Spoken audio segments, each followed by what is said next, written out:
Here we go! Hey everyone, how's it going? This is Liam of GL9001. I am joined by... Elizzy Disney Girl.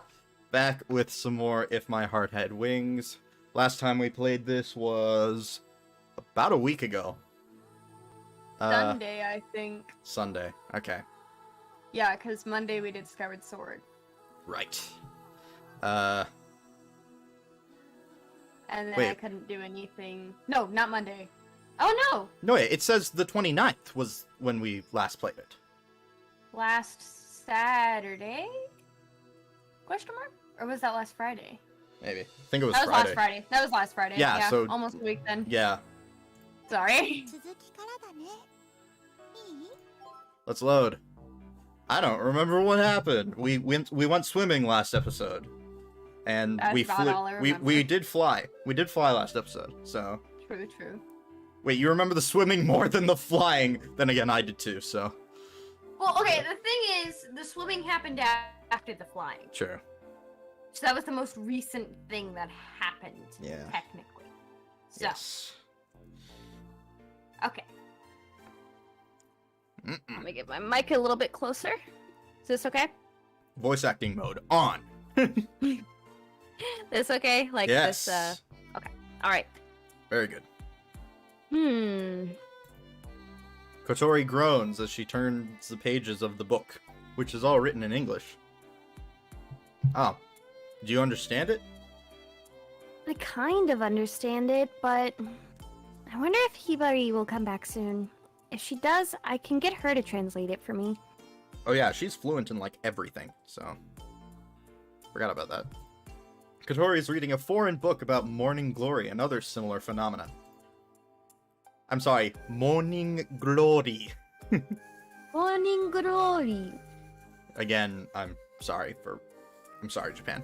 Well, I mean, they pronounce their L's as R's because they don't really have L in their alphabet, so... There are a few records of such things occurring in Kazugara, and it looks like she came across this while looking for something similar. It would be great if there were some article about phenomena that have occurred in Kazugara.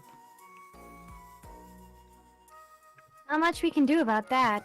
Besides, it's so rare that it only occurs once in a matter of decades. Hang on. I just realized that I'm sending more power to Discord than I need to. So, there we go. It seemed that when it happened 26 years ago, it was very sudden and was shown on TV and in newspapers as a rare phenomenon. If the photo that the Soaring Club had taken had been circulated, then the reaction to it would have been quite different. They didn't have the internet like we have now, so we've only been able to find articles and records from the time in the library. But we only know a little about this phenomena.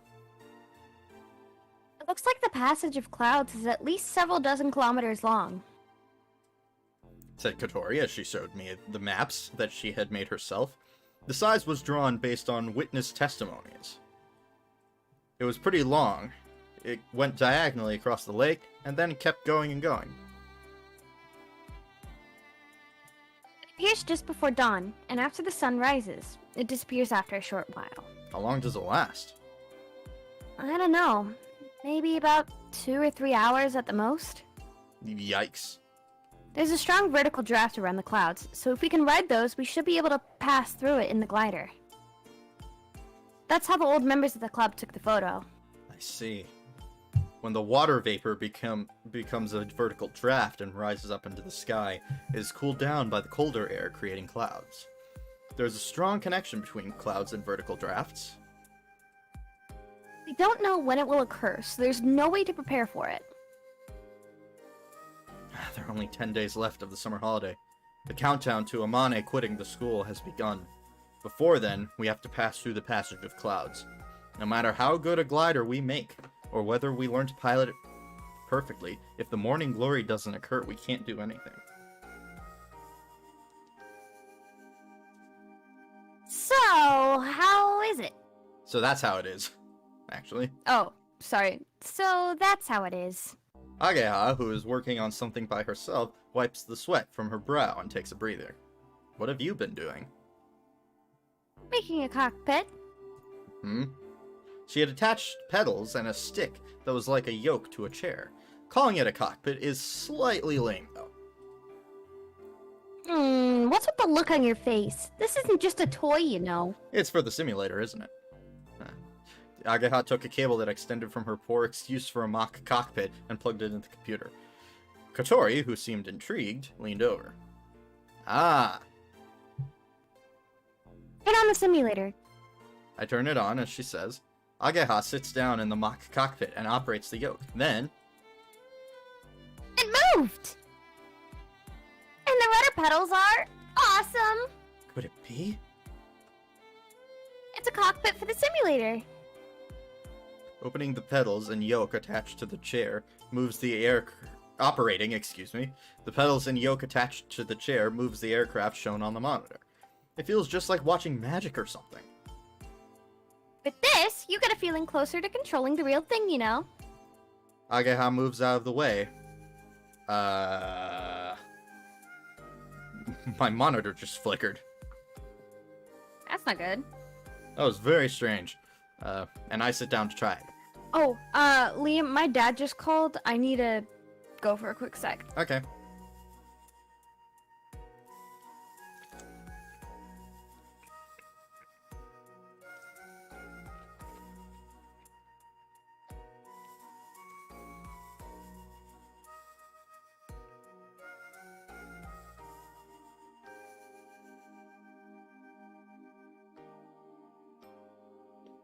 No.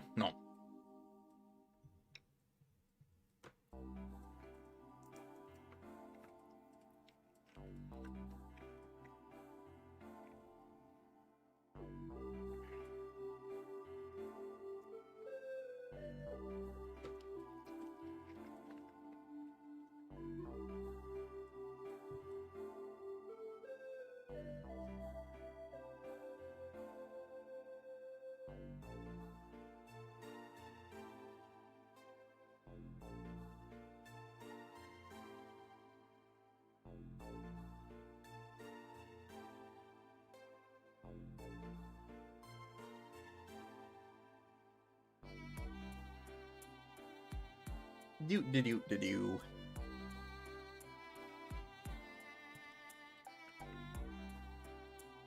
I'll finish these whilst I wait.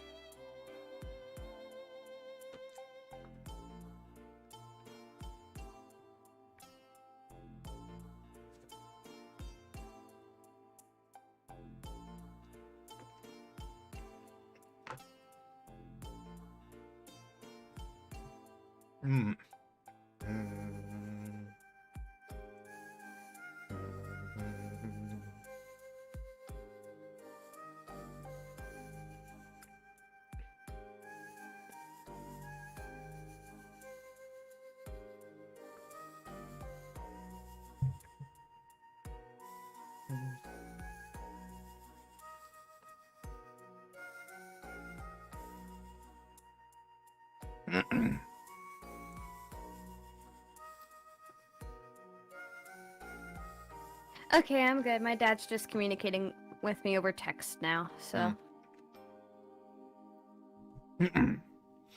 Whoa! This is great. It really moves. How did you do this? Well, she was in the robotics club. Something like this is easy. We've got time to spare, so I thought I'd try making it. Amani, if you like, you could try it out too. Did you say something? Amani, come over here. If you practice with this, you can improve too. Amane comes over and takes a good look at the cockpit that Ageha had made. Isn't it amazing? It's great that Ageha can make something like this. No, not really. It's nothing special. Oh, Ageha's saying that. Okay. I thought Amane was like... Anyways, go ahead, Amane.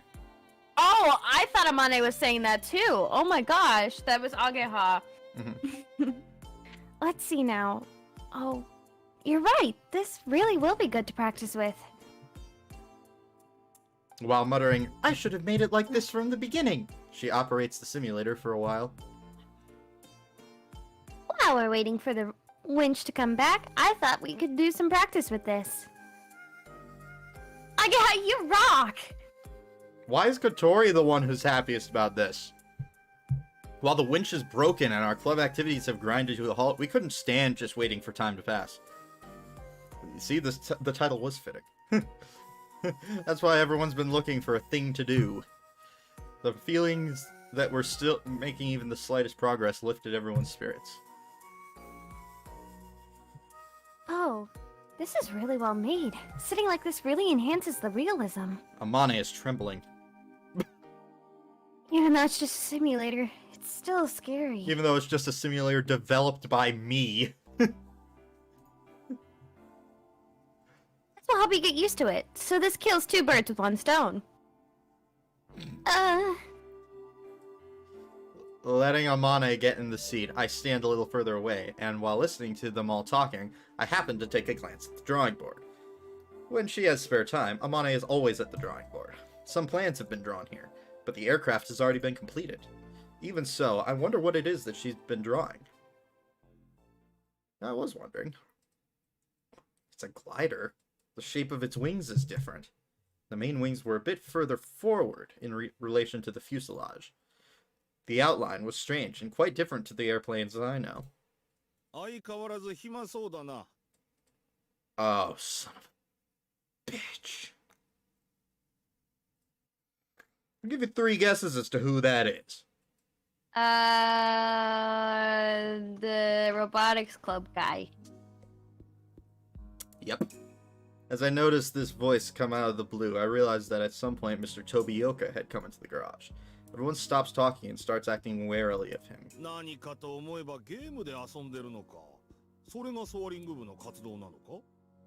Mr. Tobioka appearing suddenly and making snide comments, Kotori looks like she's about to snap at him. Don't do it, Kotori. Alright, I won't. Can we help you?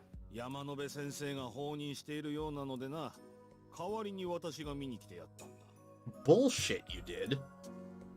Mr. Yamanobe is our advisor, but he's hardly ever shows his face here. That could be because of the pressure from Mr. Tobioka. If you were to be actively involved with the club, he would become a target for Mr. Tobioka.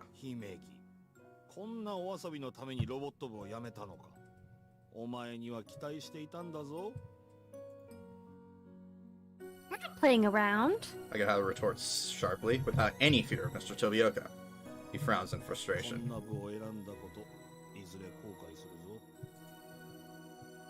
I'll work hard to prevent that. Really, she looks like she wants to say, I don't need your opinion, so get out of here, blah! But it seems like she's putting up with it for now.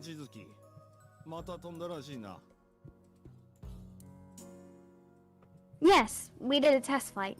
If we don't do proper club activities, the student council will get angry.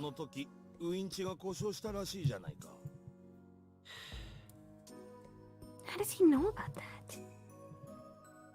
Could it be that Mr. Yamanobe informed him of that? If something were to happen, just in case, we tell Mr. Yamanobe everything that we'll be doing.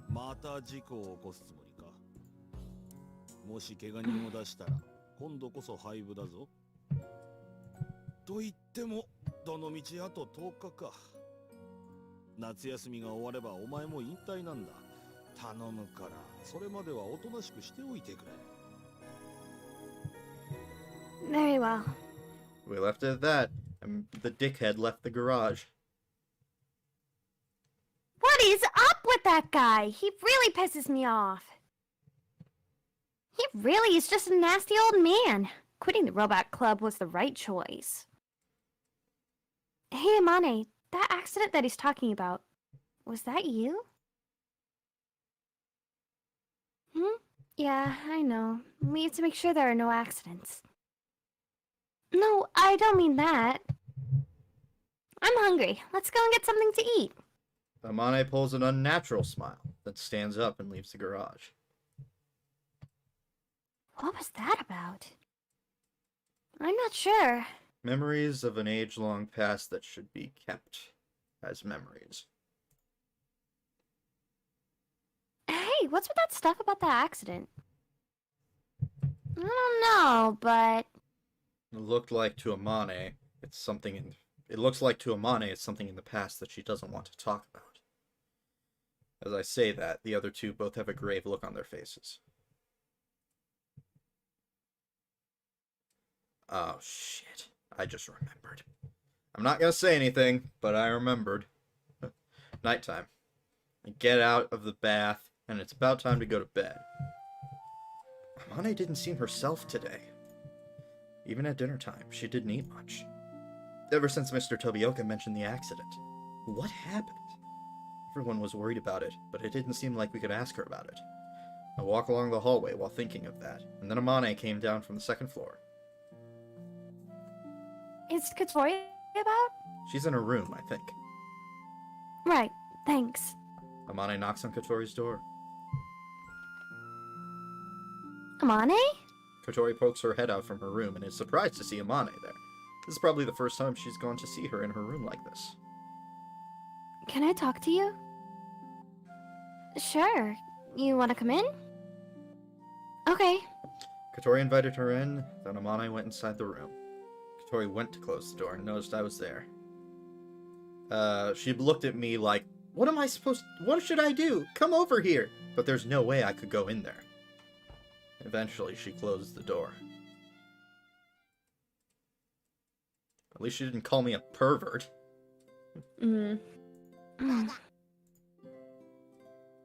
What's the matter, Amane? It's been such a long time. This used to be Isuka's room. Isn't that right, Hattie? In those days, I would often come here to hang out. I helped make the deck door for Hattie. Oh, really? That must be why it looks so shoddy. It hasn't changed much. I don't have that many things. If there's too much mess, it'll just get in the way. Did you come to look at the room? Oh, that's right. I thought I would return this. Is this Isuka's flight log, isn't it? What do you mean return it? This is yours, isn't it, Katori? No, I just found it. It's not mine either. But you're the one who should have it. Isuka was your best friend, right? Isuka didn't leave it here because I was supposed to see it. If that were the case, it could have been given to me directly, or left in the garage. I guess so. It was in this room, wasn't it? It was wedged between the shelves like it was hidden.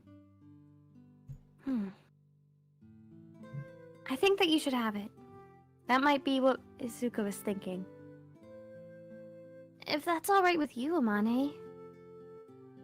I want you to have it too. Okay, I understand. Because of coming here, I was able to meet Hattie again. It's been a really fun summer, hasn't it? Amane. It's not over yet. Yes, but the morning glory will come. It will definitely happen. When you say it like that, Katori, it feels like it really will. It will! Well then, I'm off to bed. Good night, Katori. Good night, Hattie. Good night. Here we go. So, it's like that, huh? The corner of the garage, in a blind spot which couldn't be seen from the drawing board. In the shadow of the glider, we were whispering to each other. So Amane gave the flight log back? Yeah. Kotori had told us the details about what had happened in her room last night. Seems pretty meaningful. Isn't it just? That's why I don't know what to do. She must be getting her affairs in order. It's getting close to the day that she leaves. Stop it, don't say such things like that. It's not like I want to say it, but there's nothing we can do. Usually, even if you quit a club, you still carry on coming to school. However, in Amane's case, She's already gained enough credits, so as long as she doesn't fail any of her exams, she'll be able to graduate. As she said before, once she leaves, she'll go back home to help her father with his work. She probably won't come to school anymore. You think? When we think about it, we all start to feel really down. Because of Amane giving Asuka's flight log back to Kotori last night, we became strongly aware of the situation. This is mostly a diary, isn't it? Asuka didn't seem to know much about building gliders, and in actuality, Amane is the one who made it. According to the diary, Asuka was the pilot, it seems. Amane made it and Asuka flew it. It looked like those were their roles. I remember when we first joined the club that Amane said there were no pilots. That must be what she was talking about. In the log were all the details of the production process. Rather than being a flight log, it was more like a production log, so I wondered why Asuka called it a flight log. But it seems that Asuka wasn't a particularly diligent writer, so there are many days where nothing at all had been written. There were a lot of things that wouldn't mean anything if someone else were to read it. For example, "It was pointless talking to her about that thing. She doesn't know anything about what it's like to be young," and so on. The only ones who would understand was the person who wrote it and her, most likely Amane. Guess this must be important to Amane. That's why she gave it back, but she said that she wanted me to have it. Why is that? It's because I'm the one who found it? She might think of it as something you've inherited. Inherited? What do you mean? What do you mean? Asuka's dreams. You came to the Soaring Club because you found it, didn't you? Yeah. So don't you think that maybe Asuka brought you here? I see! To Amane, it looks like Asuka's dreams are what brought Kotori to this place. Asuka's dreams of longing for the sky are revealed here in the flight log. If those dreams are what moved Kotori, it could be said that she had inherited them. Oh, maybe you're right. Try to remember, in the beginning, when we were talking about getting new members, Amane wasn't very positive about it. When you brought that photo and the flight log, her attitude completely changed, didn't it? Oh yeah, that's right! I don't know what was going on then, but to Amane it must have seemed like something destined to happen. Kotori, who feels a heavy sense of responsibility, makes a serious face as she goes into deep thought. Anyway, there was something I had on my mind. Agaha flicked through the flight log. Ah, here it is. At some point... Oh, you should probably read this. At some point, I won't be able to stay here. Was written there. It looked like it doesn't have much of a connection to the context of what's written before and after. It just appears suddenly, and it seems kind of out of place. What is this? Also, the same kind of thing appears several times. Is this about quitting school?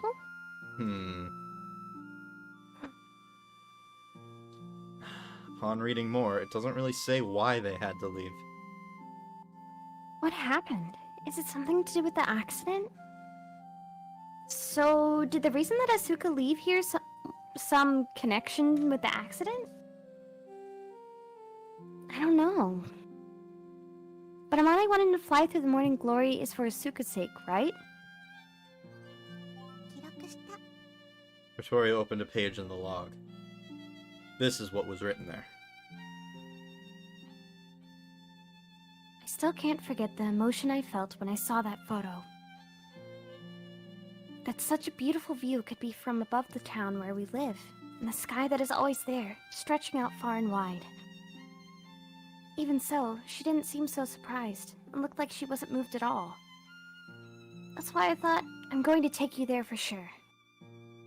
When she sees the real thing, even Amane would be brought to tears, and she'll definitely be moved by it, no doubt about it.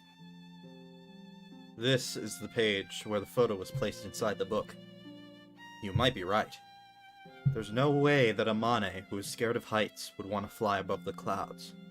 Despite that, She caused problems for her father and continued to stay at school, becoming the super repeat student.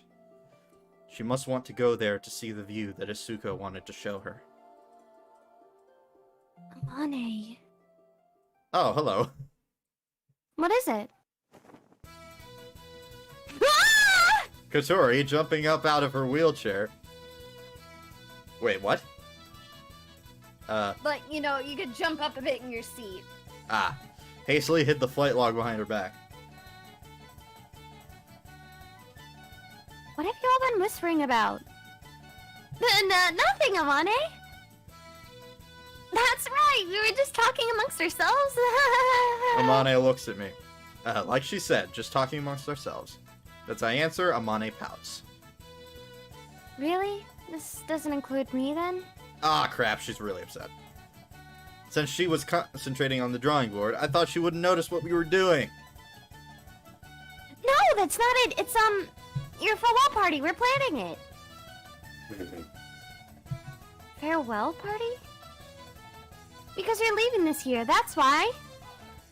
That's why. Tori's voice fades away. Oh, crap. Hang on. Although she used it as an excuse in the heat of the moment, we don't really want to talk about Amane leaving. In the place of Kotori, who had fallen silent, I continued the story. We were planning in secret because we thought we might surprise you. We're going to prepare all your favorite things. Yes, that's right. If we know what they are. I see. And I'm sorry. A farewell party. Sounds like fun. Ah, crap, now we have to do it. It seems that she believed us, and then she returned to her position in front of the drawing board. Yeah. But we actually have to do it now. That's fine. Let's have a farewell party. I'm not happy about it, but I want to throw a party. I'm not in agreement with Kotori. It's not like I want to say goodbye to Amane. However, if that's the way it is, I want to give her a proper send-off.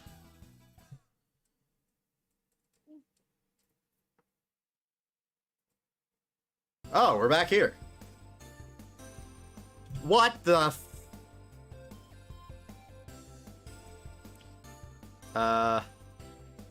We're gonna forget that happened. Is this the only thing you need? It looks like I'll be running out of lead for my mechanical pencils, so I'll buy some of those too. I follow Amane into this stationery store. Today, I've gone shopping with Amane. I'm what you might call a bag carrier. God dang it. As all boyfriends are, yes. God, I hate that. Even so, going out with Amane, just the two of us, could be called one of the perks of the job. Hey, Cade, you picked a darn good old time to show up. Okay, we haven't forgotten anything, have we? Okay, to ensure that doesn't happen again. Oh, what's the heck? Dude, I did not know that was a thing. I could quick save just by swiping down while holding right click. Yo! Perks. Okay, we haven't forgotten anything. You read that, so. Nope, Yep. Shall we head back? That was very short. Thanks for today. Because of you, I was able to buy lots of things. No, it's no problem at all. Amane bought paper and equipment for drawing, and also some other tools. For what purpose, I don't know. The amount and the weight would be too much for Amane to carry by herself. But not for me to carry by myself, because we know she's not going to carry a damn thing. Why did you suddenly decide to come with me on my shopping trip? Well, I thought it might be tough for you to do it by yourself. You're gonna be hitting. I'm gonna be hitting streaming extremely hard during the 10th or 11th because that's when the game jam ends. All right. Oh, starting the 10th or 11th because that's when the game jam ends. All right. I'm looking forward to that. Today, I've been entrusted with a secret mission. While the others prepare for the farewell party, I have to buy them some time. Oh no. Always the man's job. Buy time for the friend. God. A few days ago, it was hastily decided that we would hold a farewell party, but in order to surprise Amane even just a little, we planned to keep, at the very least, the day and time of the party a secret. Right now, Kotori and the others should be proceeding with the preparations at the dormitory. They should be alright with that. They had called for some help. Oh, they had called for some help, so they told me not to worry. Gee, I wonder who that help could be. Probably Anchan. Huh? Amane, where are you going? Still ship Anchan and Amane. Yeah. Amane started to walk in the opposite direction to the school. I'm going to take these shopping bags back to Flying Fish Manor. Huh? Why? Are you going to put them in the garage? Nope, I bought these so that I could do some work at the dormitory. Shit. Really? That must be why she's buying large amounts of the same thing that she has on her desk in the garage. What's wrong? Aren't you going back? Say you forgot something in the garage. This is bad. If she... Yeah, she'll be like, good luck with that. I'm going back. This is bad. If she goes back to the dormitory like this, they'll be caught in the middle of the preparations. Why don't we go for a little stroll? Sure, I don't mind. Oh, that was really easy. What's this all of a sudden? Her face seemed to say, but she agreed to it. Okay, let's go. Way to spell it out. Let's go to Windmill Hill! While carrying all these bags? Yeah! Oh my god, I think we're actually going there. As far as possible, following that idea, I chose the course for the stroll. If we take a detour past the lake along the promenade... Oh, the promenade. Well, close enough, but... True. Then I noticed we were walking up a gentle slope. Oh! Oh, this is wonderful. Amane let out a sigh. As I'm gonna keep making fun of the typos, because this should have been localized better. As though she was impressed by the sight of the windmills lined up along the gently sloping hill. Is this the first time you've seen them? Yes, to see them from below. I've only ever seen them from the sky after crossing the lake. Not many people would have seen this place from the air. Especially first. I was one of those few people. I feel quite proud of that. This is a research facility for natural energy, isn't it? When I first came to Keifu Academy, it was still under construction. It was when I had moved away from here. I see. At that time, Amane was already a student of Keifu Academy. You were in the robot club in the first year. And after that... yeah, that's not what grades are. Nope. And after that, you joined the soaring club, didn't you? Yeah, that's right. Well, rather than joining it, it would be more correct to say that I made it. Rebooted it, I guess. Together with Isuka. Is that right? For a moment, Amane looks at me in a mysterious way, then nods.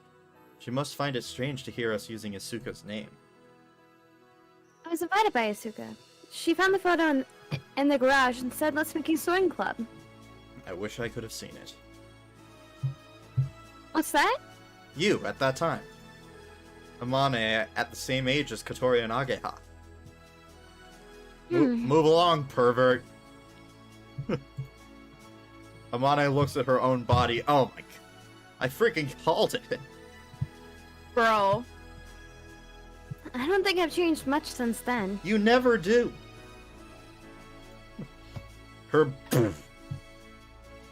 Wow! her boobs must have been just as big back then too. Kotori would be jealous if she heard that. Her looks aside, I can't imagine Amane Mochizuki as an innocent young girl. Well, I mean, I can she's still innocent. So... Her height might not have changed much since the time she joined the robot club. What did you do in the club back then? That's also not that much different to now. Making gliders and flying. Back then, I wasn't really interested in gliders. It's just that Asuka said that she wanted to go to the place in the photo, so I felt like I was helping him. It's a her! Her? It should be a her, yeah. Yeah. That is one of the worst typos yet. Is it different now? Aeronautical engineering isn't my specialist field, but I made many interesting discoveries from the research. Also, doing something with you all, Tori and Ageha and you, is fun. How do we know how do we know Asuka's a girl? Because she lived in Flying Fish Manor. Trip. Yeah. Do you remember when we completed the main wings? Yeah, of course I do. At that time, I was so happy. Everyone's efforts. Or should I say their feelings? I can't really explain, but I feel like it had all taken shape. That's why even though I'm scared of flying, the test flight was fun. Amane. Without realizing, I feel taken aback. I usually never know what she's thinking, but now I knew that she felt the same way I did back then. Probably doesn't matter what it is, as long as it's something that we can all get stuck in together. That just happens to be the glider. The rest of us could probably say the same thing. I always wanted to know the reason why Asuka was so obsessed with it. Says Amane as she looked into the distant view on the other side of the lake. If I can fly to the passage of clouds, maybe I'll understand it. So that's why it's your goal. In that place, even if she's all alone, maybe even now, Amane isn't really that into making gliders. A thing that Hold on.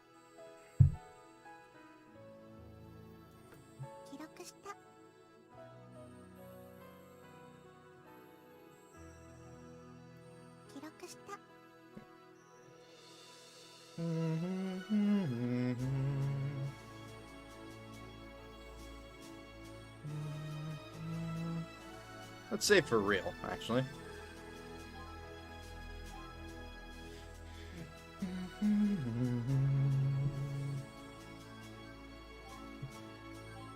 What? How do I quick save? Oh, it's F8.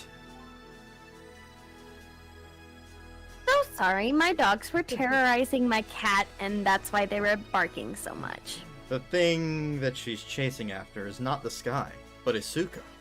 Where is Asuka now? The question that I'd been on the verge of asking before, but had stopped myself. Just slipped out.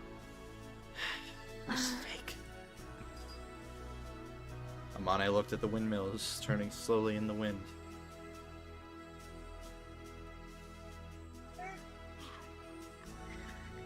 Well, I don't know. I don't know where she went. Amane was smiling. Not like she was sad or lonely, but like she had given up. I regretted asking such an unnecessary question. Not knowing what to say next, I look up at the windmills with her. Every time I see them, it's such a tranquil scene.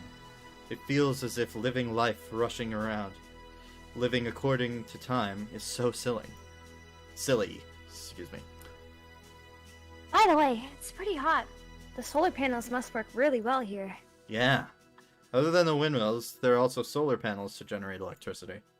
Oh, you mean these, like, little Mickey Mouse ears over here? In the direct sun of the middle of summer. They must be working like crazy right now. Shall we head back? I think we've waited long enough. Huh? Well, what shall we do? Maybe we should stay a little longer? I checked the time on my cell phone and it's still a bit too early. Damn it! What? But it's hot. See, look how much I'm sweating. No. I don't think I will. That's what Ageha had said once. The chest is the area that gets the most sweaty. Okay, let's go to the convenience store. I'll buy you an ice cream. An ice cream? Sounds good. I'm reminded of Half-Life. Hey, catch me later. I'll buy you a beer. Looking like she was about to start drooling, Amane immediately started walking. I go after her, carrying the bags, as usual. I like the strawberry one. It's sweet, a little sour, and really delicious. Go ahead, have whichever one you like. In order to buy them sometime, it looks like I'll need to get her In order to buy them some time, it looks like I'll need to get her to eat about 2 or 3 ice creams. We're going to be eating later, but that shouldn't be a problem for Amane. No, it shouldn't. Yeah.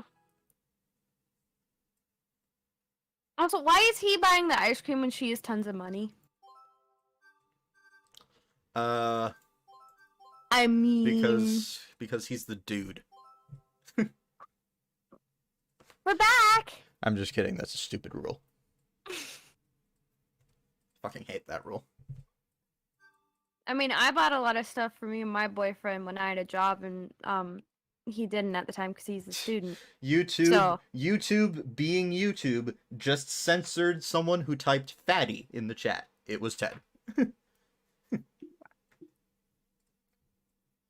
Like, really?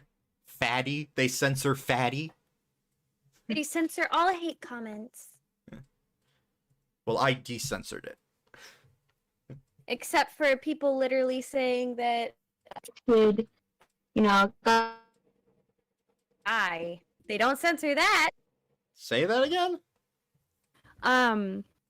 There were some things, really negative things that some people were like just saying just to get attention and stuff in people's chats. Yep. Yeah. Anyways, did you read this line? Yes, I said we're back. I meant fatty because eating 3 ice creams is ridiculous. Hey, whatever buys us time, okay? Yo, I'd eat 3 ice creams. Huh? Going into the entranceway, Amane is surprised by the sound of a cracker going off. Seeing Kotori and Ageha there, she said, Is today my birthday? Yeah, she forgot already. Yeah. No. Don't you even know your own birthday? Come on, come inside. Sure.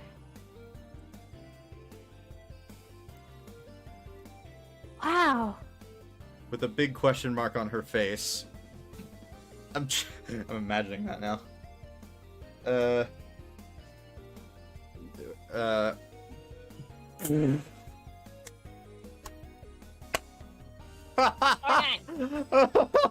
Ted!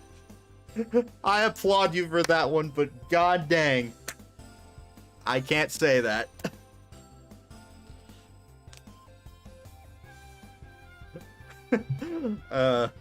Actually, I probably could, but I'm not going to. With a big question mark on her face, Amane is brought into the dining hall, and without hesitation, she showed her amazement when she saw the spectacle awaiting her inside. I follow her inside, and I almost let out a little gasp.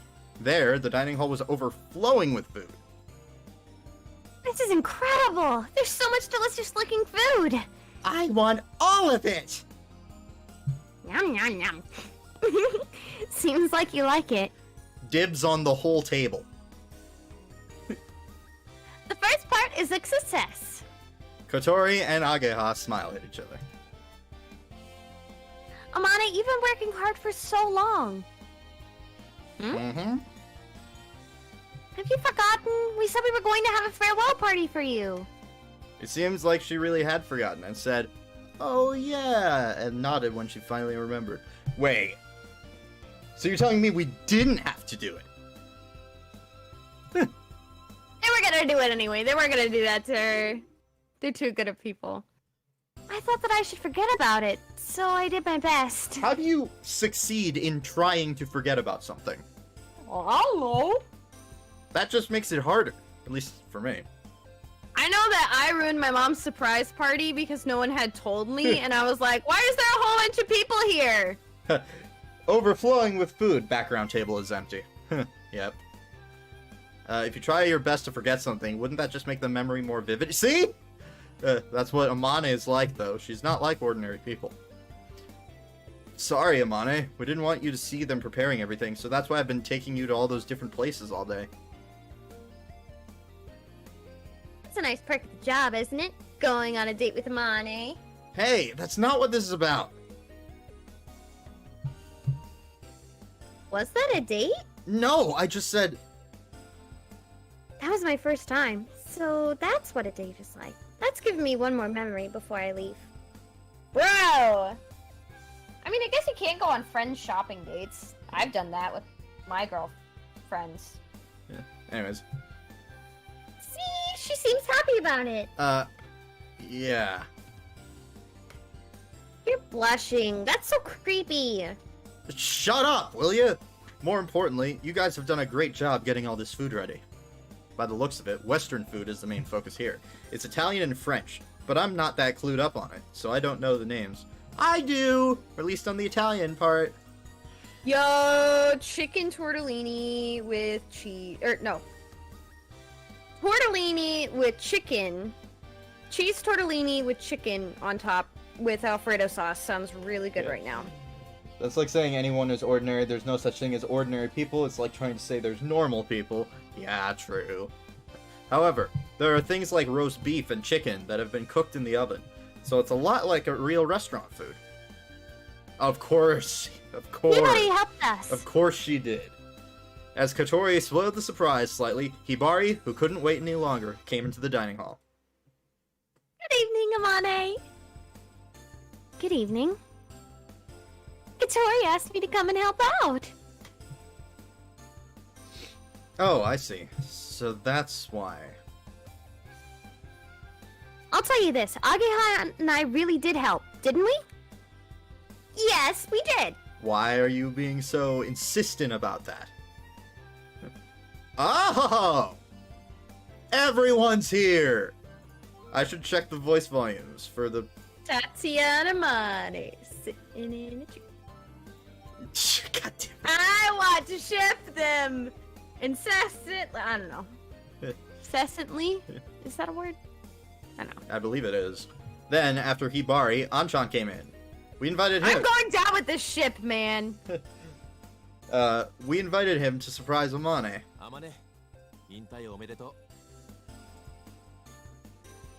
Tatsuya, thank you. いいのかな私たちも混ぜてもらって。いいんじゃねえの俺らも草むしり手伝ったんだし。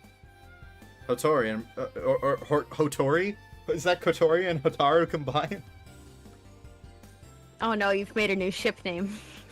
No! I don't! No! No! I'm joking!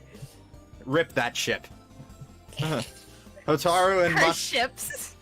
Hotaru and Masasugu are here to, or should I say, sink that ship with a nuclear torpedo. No, just kidding. Maybe just a normal torpedo. But like Masasugu says, they did help out. But at times like this, the more the merrier. Oh, she's here too. When I heard you were having a party, I just couldn't stay away. Kanako, I thought you went back home. They kicked me out. Again.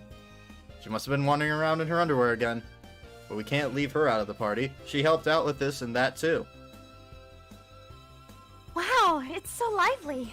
It's like she's talking about someone else's party. But you're the guest of honor, Amane. That's right. Today is your farewell party. Oh, yeah. Thanks, everyone. All right. Tonight we'll drink and sing and party all night. If I could propose a toast, let us eat, drink, and be merry. For tomorrow, we die. What? We gonna die? Yeah. Don't go too crazy. This building's old and falling apart, you know. Do we actually have alcohol here? I don't think the drinking age is until 18 or 19 there. Okay. I'm not entirely sure. It's so delicious. She's the same as always. I can't tell you how disappointed I am to see that. Everyone sighs when they see the way that Amane eats that totally ruins the effect of her good looks. What's wrong, you guys? Oh, nothing. We're just glad you like the food. Yeah, it's really tasty. This is great. Today's food is so extravagant. That's because of Hibari helping us out. Oh yeah, she's fluent in like so many European languages that she would probably know about their cuisine. Mm-hmm. Well, she's Katori's beloved senior. We can't hold back when it comes to the food. Hibari emphasizes the point. She's a good person, but when it comes to Katori, she gets a scary look in her eye. This chicken is delicious. Press X to doubt. She wolfs down the grilled herb chicken. Oh, herb chicken! That actually... Oh, that sounds so good right now! Yeah, that actually does sound quite good. And as someone who doesn't really like chicken, that's...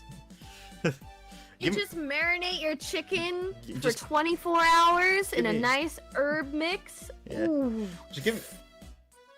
You have to be 20 in Japan to drink. Okay. Okay. Just give me a nice piece of pork or beef. I feel a little sad to think that I would no longer be able to see the way she eats so excitedly. ついに天音も引退か。もっとも、最初はまだ続けてたことに驚いたけどな。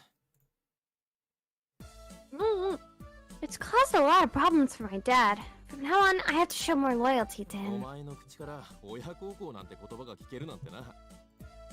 Hey, oh, Hey, Anchan! Were you one of the members who helped revive the soaring 俺 club? か俺は違うぞ。後から誘われたんだ。 by Amane. どうだったかな。 Oh, sure, you can't. Oh!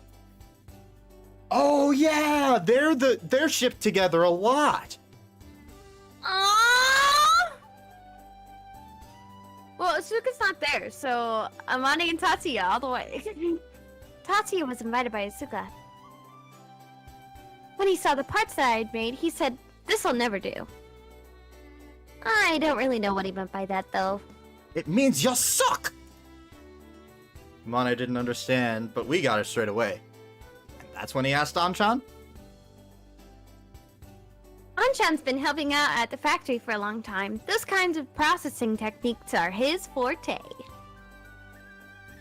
That could be another reason. Another reason? Oh, no, Izuka told me not to tell anyone about that. That was a close one. Seems like there's some deep meaning in what she said. If it was any ordinary person cutting themselves off like that, it would be like they were waiting for us to say, "So, tell us!" But with her, I don't think that's the case. Ah, the accident. Yep. Could this be about that thing? It could be. 今のソアリング部を始めたのはイスカとアマネだ。 Iska. 当時は2人だけだったんだ。 Oh! Isuka. Use silent!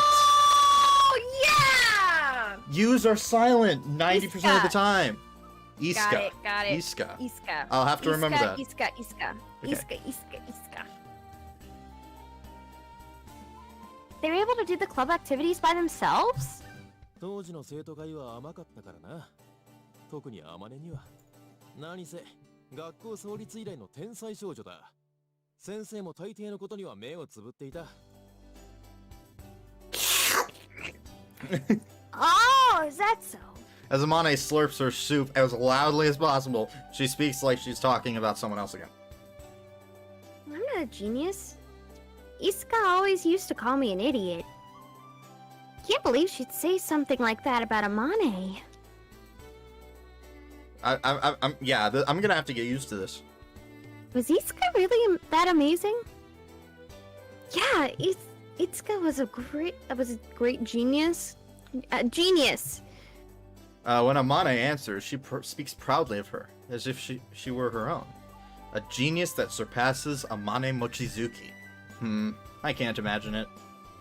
Looking over towards Anchan, he shrugs his shoulders and smiles. 確かイスカが見つけてきたんだよな。ガレージとそこに眠っていたグライダーを。Amane nods while busily biting into her chicken. Wonder, out of the blue, she said I found something incredible. You're actually... I'm not actually eating anything. I just like put a whole bunch of air in my mouth. No, you're actually voicing it that way. That is 10 out of 10. Oh, thank you. And then we decided to fly the glider. A lot of the description had been left out, but I understand it for the most part, so I decided not to delve any deeper. This kind of thing often happens when talking to Amane. お前たちが乗っているあの機体も元は OB が自作したものにアマネたちが手を加えたんだぞ。always thought that Amane and the other members made the whole thing themselves. The old members were really great too, weren't they? Hearing about the achievements of club members from days gone by.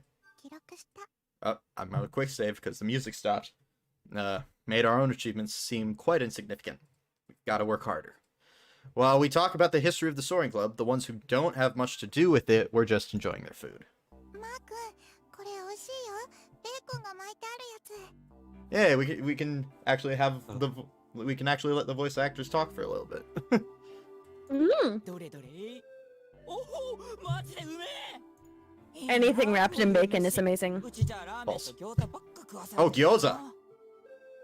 What is What's gyoza? gyoza? I know it's some kind of Japanese Hold on, dish. hold on. I'm gonna look it up on Google. Gyoza.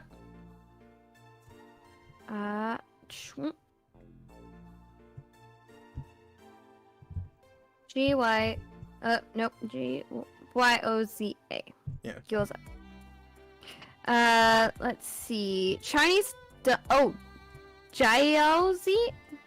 Okay, so it's a traditional Chinese dumpling, but it's eaten all over East Asia. Yeah. I guess it's not yeah. Japanese. Pardon me. Dough, ground meat, or so the main ingredients. It's like a normal dumpling, basically. Okay. Normally an entree. It's like dango on crack. No, I'm kidding. Yep. Dango, dango, dango, dango. Nah, no one gets that joke. People who, Yay. cultured people who have actually seen Clanad will get that joke. うちもお父さんが洋食嫌いだからあんまりこういうの食べたことないよ You're missing out, Hotaru. Is you. Oh, feel free to have seconds. There's still lots left. 小鳥さんのお姉さん優しいねしかも超美人じゃねえか Oh my god. 青いのやついい生活しやがって Don't worry, she's not a route. Oh gosh. Can I have seconds? Also, Masa, you have a girlfriend. Shut up. Sure, coming right up. It's okay. I'll do it. Don't worry, Aoi. Just sit down for now. She Death said. glare. She said as her slippers pattered as she went into the kitchen. Hibari would definitely make a great wife, don't you think? Why are you asking me that? Does she have a boyfriend, I wonder? Wait, hang on. Nope. Okay. Shit. There's no way I'd let her go off with some guy I don't even know the first thing about. I will rigorously scrutinize anyone who tries to go out with her. It's really obvious that you have a sister complex. But hey, so does Hibari. So, whatever. Also, again, 10 out of 10 face. I love those eyes. I love that brush I love stroke the eyes. puff. I love the puff. The little puff of like. It's so funny. No, I don't. I just think the world of my sister, that's all. That excuse is completely lame. Well, it's Like good. a face! Oh, pro tag, take that, boy! What? Like what? Your face. Oh, I didn't. you were so loud it peaked your mic and I couldn't hear it. Oh, I just did a your face joke Well, it's to the good pro tag. because we don't see it very often. We have seen it once, twice actually. Twice. Yeah. 3 times technically. I don't remember But the they third. just repeated the same. Oh, for yeah. both the jumping, Oh they right. just repeated the same thing. Well, it's good for sisters to get along. ハバネの姉ちゃんってあんちゃんと同い年くらい Possibly. Shit. No, I'm kidding. I don't ship them. Now Tatsi as the new pro tag. We all look at He's got Anshan Amane, and then Amane. Itza. We all look at Anshan and then at Amane. Ship? Oh. So that would make her about the same age as Amane? Oh, okay. Sorry to keep you waiting. Hibari puts a second helping of chicken on Amane's plate. If Amane hadn't become the super repeat student and had just graduated normally, maybe she would have ended up like her. Nah, there's no way that could happen. Yeah, no way. She would have swapped her school uniform for a white coat and joined her dad working in the lab. Maybe her lifestyle would be that different to how it is now. We'll get you out of that hazard suit and back into your lab coat where you belong. That reminds me. Amane, you're always drawing. Are those designs or something? Katori asked a simple question. Yeah, I was wondering about that too. That was something that was on my mind as well. It's a glider. But have we already finished it? Take a closer look. Yeah, says Katori. Amane wiped her mouth and stood up. She leaves the dining hall and comes back shortly after. You mean this? Amane lays out the aforementioned designs. It's a glider, but it's a different shape to our one. In relation to the body, the wings protrude from further forward. What's this? The shape is different. There are other movements. Wait, the shape of the body is the same, but look at this. Ageha points out all the small differences one by one. There was a considerable number of these changes. This is the aircraft that we actually should have made. Should have made? Amane nods. As Tatsuya said before, the current glider was made by the previous members of the Soaring Club. It's extremely well made, but it wasn't honed down to the finer details. It was probably based on the famous glider design from overseas. There are signs that it mimics such a design with the lack of understanding of the functions. That's where I made some improvements. We all eagerly look at the designs. Even when I find the differences, I've got no idea how this is any better. But the old members used this aircraft to fly above the clouds, didn't they? They also took that photo. In which case, the design specs must be good enough, right? According to flight logs from the time, they used a tow plane to fly them. It's a launch method, using a tow plane, not a winch, to pull the glider into the air, taking off together. So, it was taken up to a pretty high altitude to begin with? That feels like cheating. Amane nods. However, we don't have a plane. We use a winch to rope, so in order to fly even a little higher, I fine-tuned the design down to the smallest details. The results of which are these designs. But in the end, we couldn't make it, could we? Katori's question is answered by Anshan. ボディに加工を加えているし、主翼を一から作り直す必要もある。これを実現しようと思ったら、相当な時間と費用が必要になっただろう。If they had been working on this from back then, Anshan would have been at the center of the production. できなくはないだろうが、難しかっただろうな。Also, the designs aren't complete yet. I can't seem to get my ideas together. It's because I'm dumb. There it is! There it is! There's her catchphrase. It's because I'm stupid. If Amane can't do it, it would be impossible for anyone else to. Amane carelessly folded up the designs, put them to one side, and went back to eating. Soup splashing on them. Hibari, move them a little further away. Okay! Hibari moves the designs to a place where they wouldn't get dirty, while the rest of us continued the meal.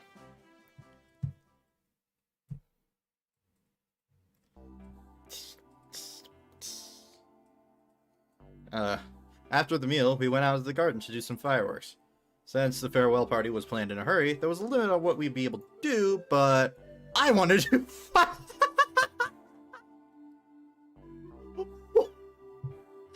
I want to do fireworks with Amane. Oh, said Kotori. Okay.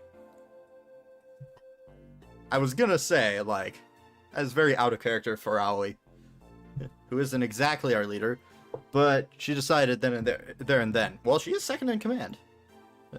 There were no objections. The rest of us also wanted to do fireworks with Amane. This is really fun. So this is more of the sparkler stuff. The colors changed. Hey, look at this, Amane. Oh, you're right. That's cool. I want to try it too. Amane is doing handheld fireworks with Katori. Is this the ones where you have to like try to not get it to fall off the tip? You know, I don't the know, ones that but are everywhere in anime. there's some sparklers where like they change color as they go down. Yeah, I've used those. They both seem to find these fireworks unusual and are enjoying themselves. Those are no good. I'll just show you these, which are a running tradition for us. Amane, getting fired up, is carrying fountain-type fireworks that are normally placed in the ground, one in each hand. Fountain ones. If you light them, then wave your arms around, you can chase after people, which is one of our don't do it. Why not? Hey, give those back. We finally created a peaceful atmosphere, and you're gonna mess it up. You're no fun, Aoi. ばあちゃん、もう大きいんだから子供みたいな遊びはやめようよ。 This is what an older sister being scolded by her younger sister looks like. 行くぞ、それ Shouted Masasugu as he came running in from the side, lighting large numbers of mini pinwheels and throwing them around all over the place. Oh, shoot. Huh? Whoa! Ah! どうだ Oh yeah, that's their nickname. Foul, you idiots! You dumbass! What are you gonna do if someone gets burned? Oh, that was scary. You won't get away with this. Grab that moron! ここまでおいで Ah, shit, that's not me. He ran away! Hold it right there! 誰が捕まるかっての うわ Hi there. Omae wa mou shindeiru. Nani? Masasugu, running around like a little monkey, suddenly stopped in his tracks. In the blink of an eye, An-chan had grabbed him by the scruff of the neck. あんちゃん マーボー、ちょっとあっちで話をしようか。 Speaking kindly, An-chan took Masasugu over to the shadows. あのな、マーボー。楽しむのは大切なことだが、女の子を怖がらせちゃいけない。もう子供じゃないんだ。お前だって女の子に嫌われたくないだろ I wonder if he's gonna be like, oh, I already have a girlfriend and she's not here, so it doesn't matter. Goodness. はい Oh, wow, he's actually apologizing. ごめんなさい Oh, looks like he's annoyed An-chan. He was doing the same thing you were planning to do, wasn't he? みんな子供だよ Agreed. Hey everyone, the shaved ice is ready. Kanako came carrying a tray into the garden. Here you go. We've got syrup too. Yay, shaved ice. Have you got condensed milk syrup? I want strawberry. All right, don't push. There's enough for everyone. Thanks for going to all this trouble. It's no problem. Katori's having so much fun after all. Hibari gets a little tearful. I guess that since I came to the dormitory, the only real thing she enjoyed was eating ice cream. At some point, the days where Katori doesn't smile have become fewer, and she has fun every day. Not just Katori, but the rest of us too. It's all thanks to your club activities. Yeah, maybe. It was something that we could all get into, and people who felt the same. 記録した Amane and Isuka started it, and then myself and the others will continue with it. But Amane won't be around for much longer. お、かき氷か。俺はレモン味にするかな。あんちゃん俺も食っていい No! 反省したか？あしたよ俺女の子に嫌われたくない Is that what you call thinking about what you've done? お前だけは女とは認めね What did you say? jeez, you guys are so noisy. Can't you just eat quietly? Ah! A brain freeze! Mmm. It's cold and tasty. The strange blue color stimulates my appetite. Okay. Fireworks and shaved ice. As one, Stimulates. yeah. I said stimulates. Yeah. As one of the memories of summer, nothing beats this. After eating the shaved ice, there were still some fireworks left. It looks like Ageha got Hotaru and Masasugu to buy them. But it's kind of a problem because they don't know how much is too much. I go over to where Katori and Ageha are to do some more handheld fireworks. So pretty. I prefer the big spectacular ones, though. Honestly, me too. I like them both, but rather than getting really noisy and excited about it, I want to make the most of the last remnants of the summer. As I light the handheld firework, Anchan comes up beside me. You want it? Shh. You want to do one, Anchan? How about this gun type one? Hey, that's mine. I thought I'd save that for last. いや、俺はいいよ。お前らが楽しんでるのをこうやって眺めてるだけで十分だ。 This is the best character! Everyone looked at him like they didn't really understand what he meant. Anchan sat down next to me and looked over at Amane, who was also doing fireworks a little further away. Oh, yep, He's got a crush! Okay.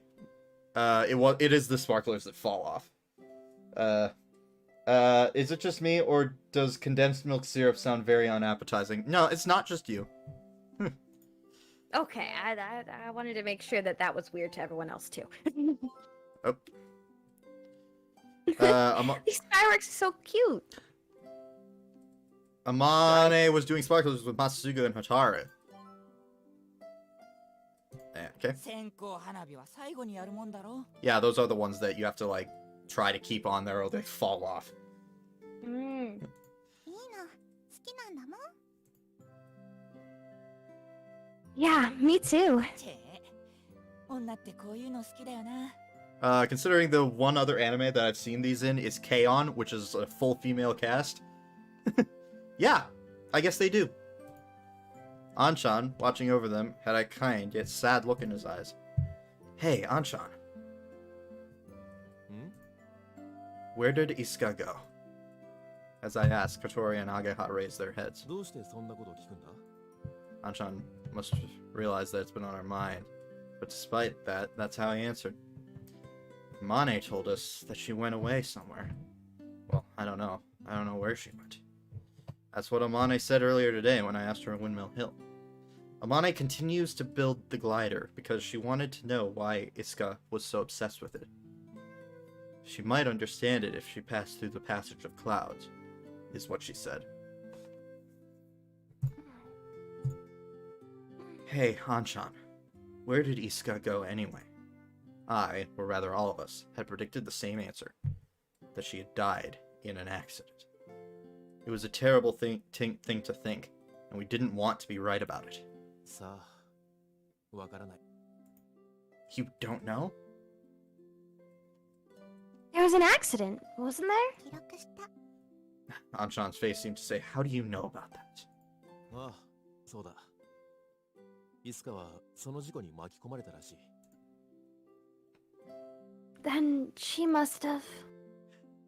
In response to Katori's murmuring, Anchan lowers his head like he can't say anything. あれは夏休みの間に起こった出来事だった。あの時、アマネも俺も風が浦にはいなかったんだ。事故があったことは壊れた機体を見れば明らかだった。けど、そこで何があったかは結局教えられず、いつかは二度と戻ってこなかった。 So she really did die after all. However, it seems that Anchan had another explanation. もしその事故でイスカが死んだのなら、もっと大きな問題になっていたはずだ。しかし、学校側は事故をもみ消し、なかったことにした。以来、その話はタブーとなった。 Didn't you look for her? 探そうとしたさ。けど、イスカは寮生で一人暮らし。実家がどこにあるか誰も知らなかった。 The owner of Flying Fish Manor would know. 教えてはもらえなかった。どうやら口止めされていたらしい。 I wonder what asshole told her that. Hmm. And Amane also. ああ、あいつも俺と同じでイスカがどうなったのか知らないはずだ。Damn. アマネはイスカがいなくなった後もグライダー制作を続けた。まるでそうすることでイスカが戻ってくるって信じてるみたいに。 Did you carry on too, Anchan? Anchan shook his head. That meant he was saying, yes, that's what shaking your head means. Yeah, I wonder. あとアマネは変わった。人を寄せつけなくなった。 Amane did? We looked at each other like we couldn't believe it. それ以来、俺はアマネと疎遠になっていった。気には留めていたんだがな。誰もいないガレージで孤独に浸るあいつを見ているのが辛かった。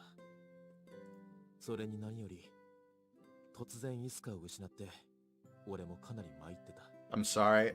I kind of want to ship Suka and Tatsuya now. A little bit, but I didn't know what to Ah. say.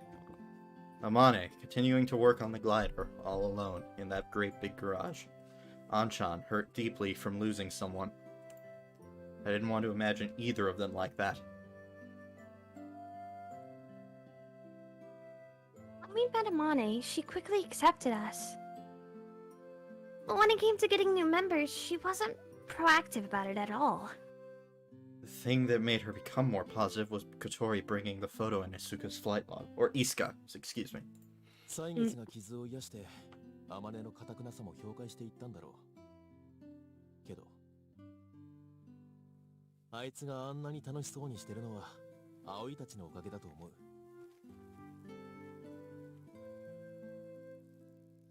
It changed color again. This is fun. 綺麗ですね。 An innocent smile lit up Amane's face as she watched the little sparks crackling and pop. The rainbow-colored lights reflected on her eyes as she watched earnestly, like a little kid. Amane found little mysteries in each of the little sparks, and curiosity made her heart flutter. なあ、誰のが一番長いか競争しようぜ。いいよ。 Sure, that sounds fun. Let's do that. Whoever falls off first wins. Anshan watched over her with a kind look in his eyes, but it was like he was looking at something far, far away. Or, excuse me, I said that completely wrong. Whoever falls off first loses. 俺は自分のことで手一杯で友達だったあいつに何もしてやれなかった。都合のいい話だが、お前たちがあいつと出会ってくれたことに心から感謝してる。 Anshan, we'll continue to be with her. Anshan shook his head. 俺はとっくに引退した身だ。OB として手伝えることがあれば手を貸すよ。引退までの間、アマネのことを頼む。 Ageha, Kotori, and I all nod silently at Anshan's request. Anshan's cell phone starts ringing. 悪い。もしもし、達也です。はい。はい。本当ですか、吉沢さん。わかりました。明日の朝一番で取りに行きます。 Anshan grins as he ends the call. What is it? 喜べ、お前ら。 Oh, the winch is fixed. When he told us, we suddenly became about twice as excited. Then, Amane! tomorrow, the winch is... The winch is coming back! As we tell her, Amane tilts her head and looks at us dubiously. So in other words... We can start testing again from tomorrow! We forgot all the last remnants of the summer. We were already thinking about the next day.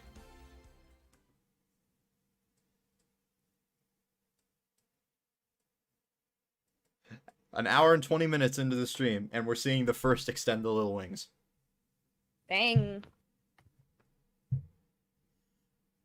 Ding, ding, ding, ding. We gonna go to one more? Yeah, Okay. here we go. 校舎裏にひっそりと立つ古びたガレージ。誰かが使っている様子はなく、誰からも見向きもされていない。何か面白いものがあるかもとこっそり中に忍び込んでみた。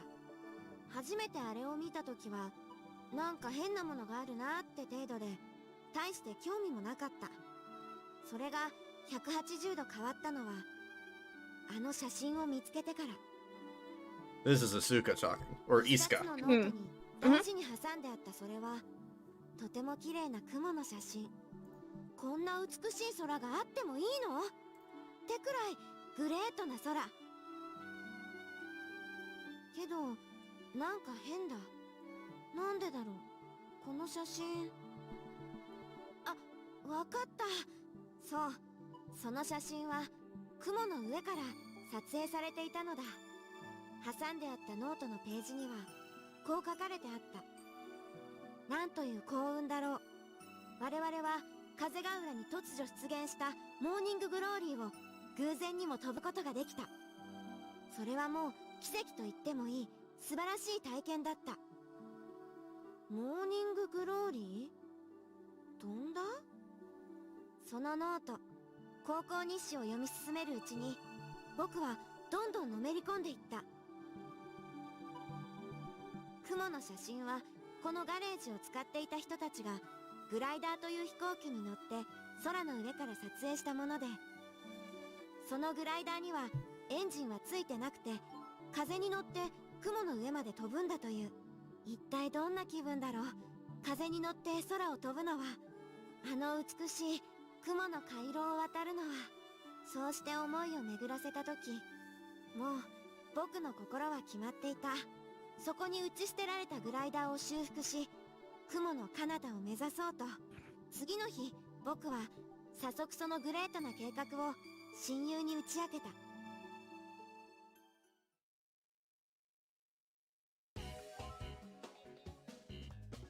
The sun's starting to go down. Shall we call it a day? Ageha said as I was taking a breather after returning from a flight. Oh, they're not even going to show it this time. Okay. We can go one more time, can't we? We still have a little time before the sun goes down completely. There are no streetlights around here, so it'll be pretty dark before the sun goes down. That will make landing dangerous. She's right. When we came back just now, it was hard to see the runway and my depth perception was messed up. So that's why we're all finished for today. Katori, let's get going. Ageha calls Katori on her cell phone. Right now, Katori is by the winch. Are we done for today? Yes, perfect wind for training has just started blowing through. Nothing we can do about that. We don't want to have any accidents. As she speaks, Amane looks towards the eastern sky. There is the orange glow of sunset, the same as always. Looks like the sign has appeared again. The sky indicated that nothing would happen the following morning. I watched her from the side while she looked to the sky, and her face seemed filled with impatience.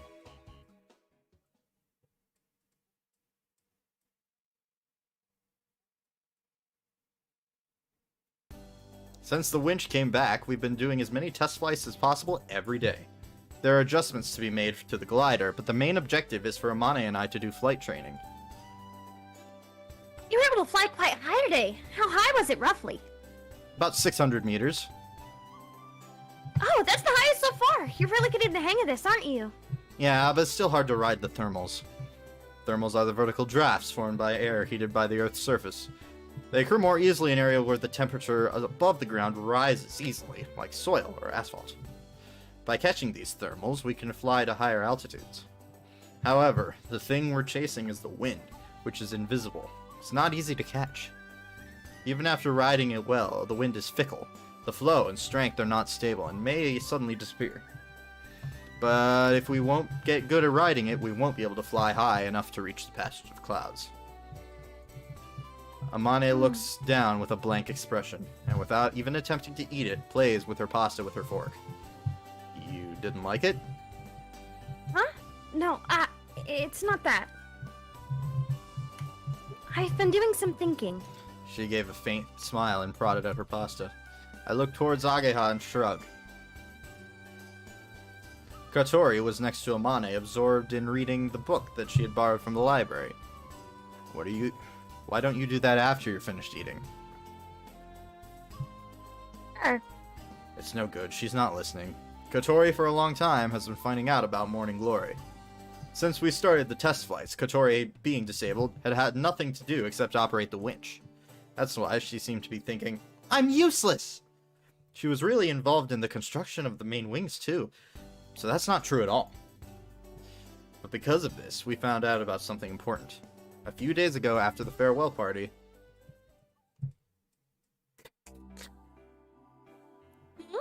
This is about the natural phenomenon that occurred in Burketown in Australia.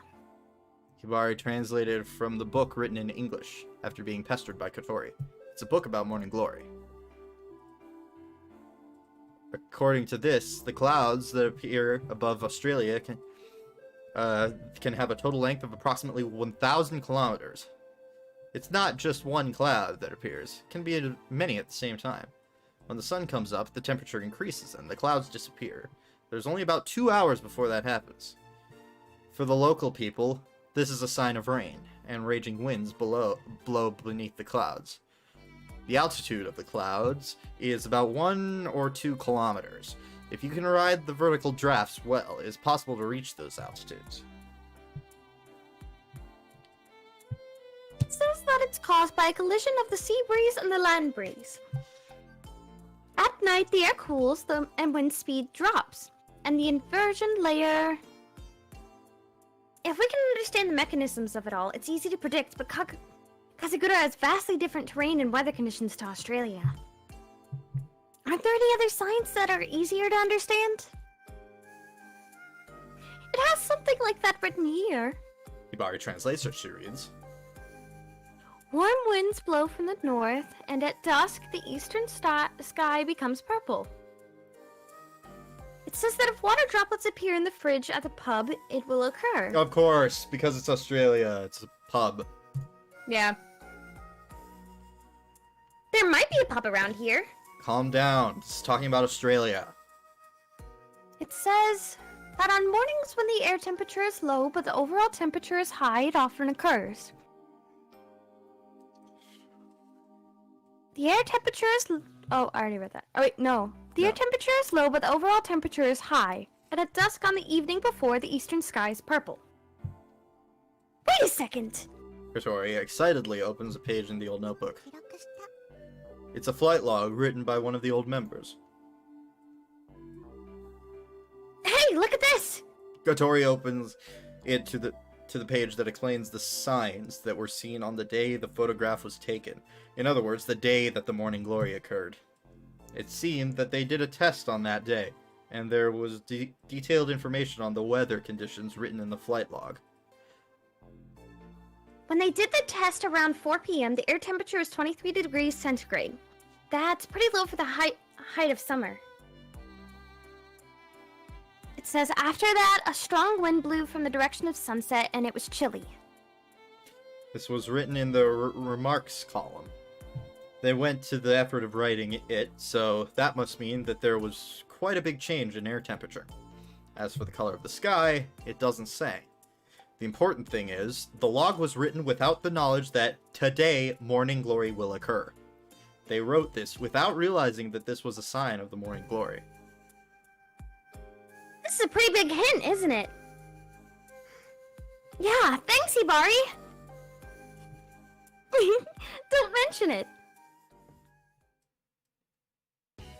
Since then, Kotori has been checking the weather forecasts every night and reading books about weather, like she's trying to become a weather forecaster or something.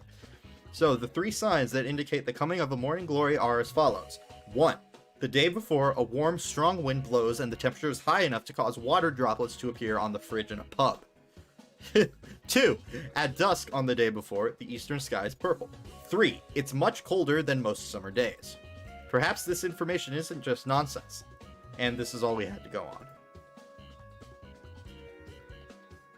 Hey, Oi, whose turn is it today? I'm not sure. Every day we take it in turns to wake up before dawn and see whether or not those clouds have appeared.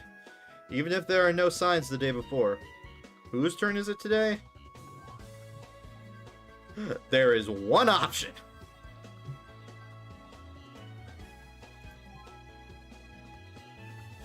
Isn't it Kotori?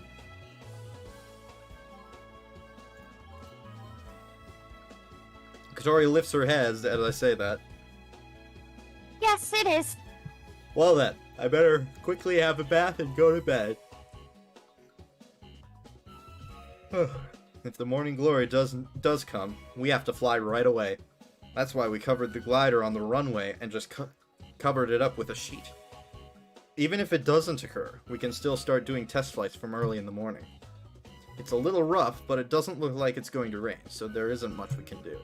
There's no way we can let this 1 in a million chance pass us by.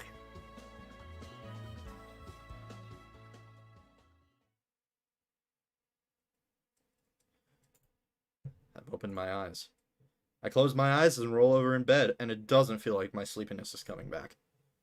I guess we'll go join Kotori then. I sit up and open the curtains. The sky is dark. I can see the stars twinkling. I went to take a look outside, and in the middle of the garden, I saw Kotori staring up at the sky. How is it? Oi. Oh, it looks like nothing's going to happen. I see. I look at the sky. All I can see is the shining stars and no signs of the clouds we're looking for. It was quiet. So quiet, it felt like we could hear the stars twinkling. Do you think that it'll happen? I don't know. Maybe.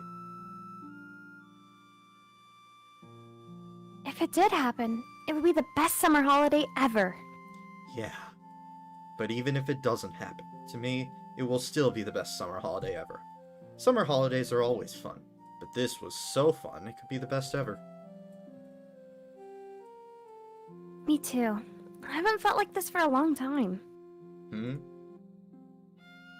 I'm sad to think that the summer holidays will be over. Is there anyone who doesn't feel like that? Kotori shakes her head. Since I injured my legs, the end of the summer holidays meant the start of a new school term. I would have to go back to school, which I hated so much. That's why I didn't want it to end. That's the only reason. But now, it's different. This summer holiday is so much fun. Too much fun. I don't want it to end. Summer will come around again. As long as we are alive, dozens more times. But this year, the best summer holiday ever will only happen once.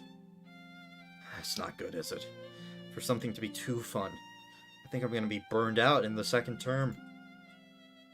As I speak, Kotori giggles. You know, I've been thinking of Iska as my friend too. Your friend? Kotori nods her head, seemingly quite embarrassed. Iska wrote in the flight log, "At some point I won't be able to stay here." Do you remember? Yeah, I remember. That same kind of thing was written several times. When I read that, it reminded me of myself. I felt the same way. Sometime I will have to leave here too. Kotori, who was disabled and didn't really fit into the class, was seriously thinking about quitting school around the time I came to the dormitory. For a long time, she felt like she had to get out of there, and felt the same thing strongly when she read Iska's flight log. And then you copied her by making that list. The things I want to do list that Iska wrote is something she pursued herself. Yeah. At that time, I didn't have a single friend. When I read Iska's flight log, I thought of her as my friend, and that helped ease my loneliness. Now that I think about it, it's pretty stupid. 記録した It's not true. Because of you feeling like that, we're here now. I guess so. That's why Money's different. But I feel like Iska's dream is being fulfilled.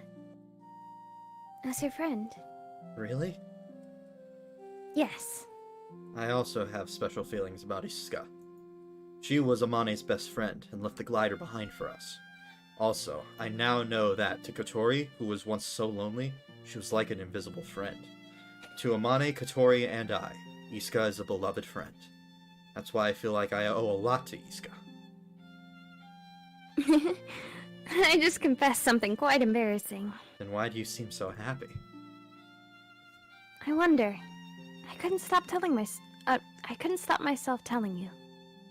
Is that because we're close friends? I said it as a joke. Katori, sitting there in her wheelchair, looked downwards. Yes, maybe.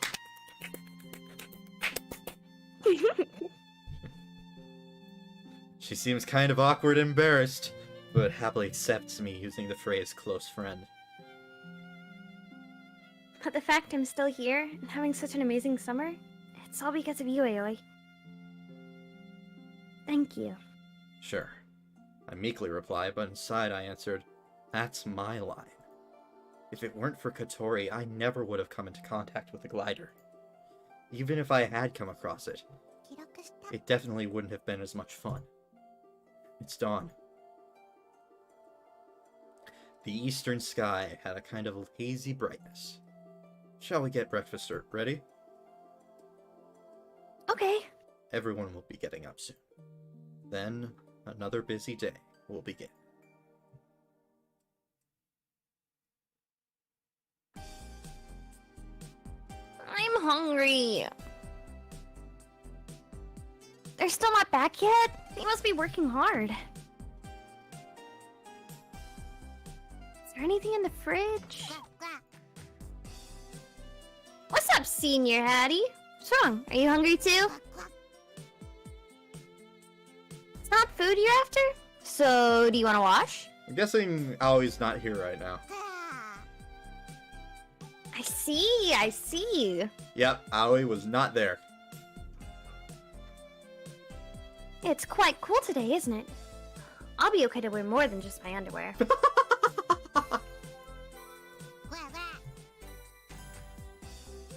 Okay, you want to wash. Let's go. Looks like it feels nice. I'll have a shower later, too. Huh? Hey, Senior Hattie, what's that? Look, at the sky. Oh shit. It's purple. The sky is purple. It's cold in the summer. Why did it stop? No. Stream, please. No.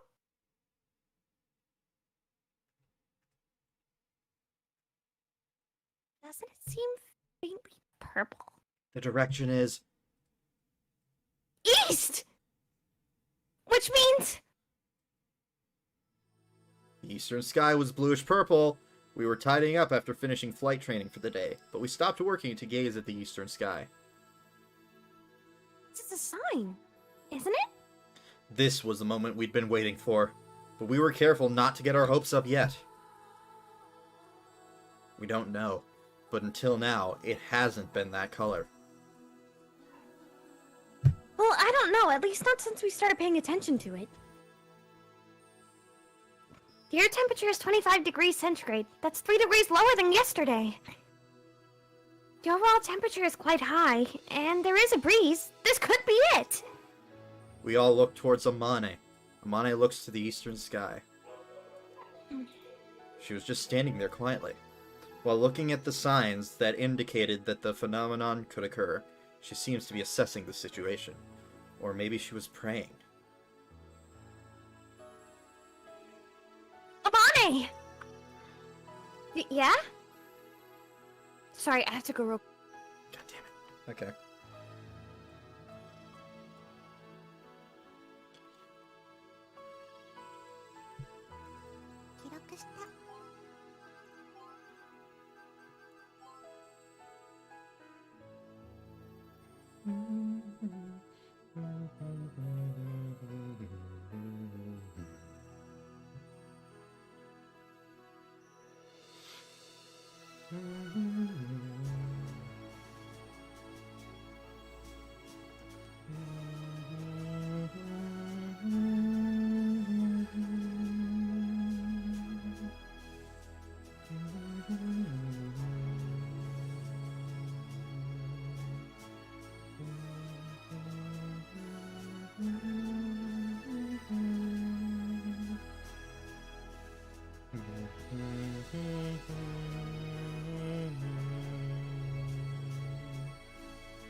So sorry, I had to move my car.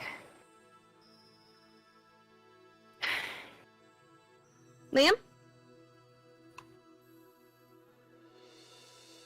Hello?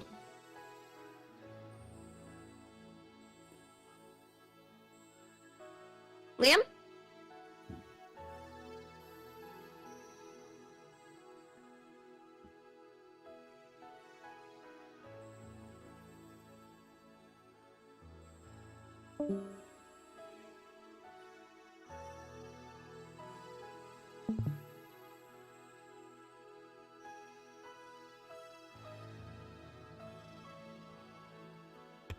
And she's...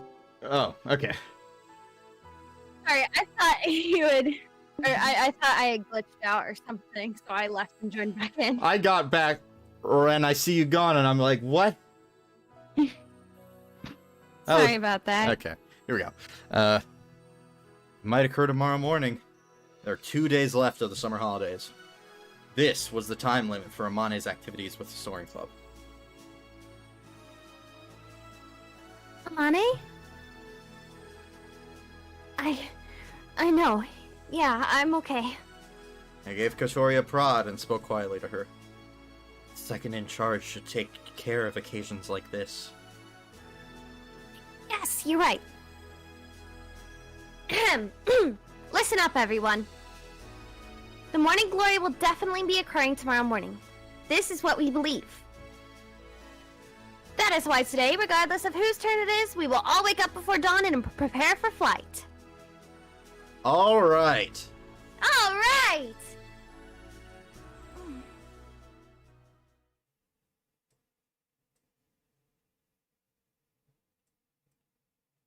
It's 4 a.m. Don't make too much noise. Kanako is still sleeping. Roger that. Roger!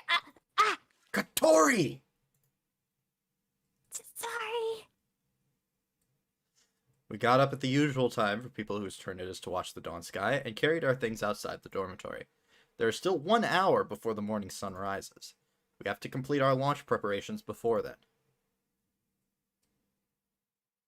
Quite cold, isn't it? It's a little chilly to be wearing such light clothes. Amane, will you be alright in those clothes? I think we're outside now, so... Oh, okay. I need to whisper. Yeah, I'll be fine. Look lively, Amane. You'll soon be flying above the clouds. Katori, you're speaking really loudly. Ageha, how's the sky? I guess we still do need to be a little quieter. What the fuck? I don't really know. The sky was covered in darkness, and it wasn't possible to see with the naked eye whether or not there were any clouds. Anyway, let's hurry. If we hang around for too long, we won't make it in time for dawn. We reached the runway and immediately began work on the assembly. Right aileron! Okay, Left aileron! no problems. Next is the elevator. While this is going on, I eat a rice ball that I had made the night before. I mean, a jelly-filled donut. Yeah. Wow. I have to do something about my empty stomach. And jelly-filled donuts are my favorite, so... Mm-hmm, yeah. Money, what have you been doing since just now? Sorry, it's nothing, really. We'll be fine, I'm sure it will go well. Here, have a rice ball and listen up, liven up a bit. Yeah, thanks. Oi, how's it looking? I don't know. In the training, I finally figured out how to catch the thermals.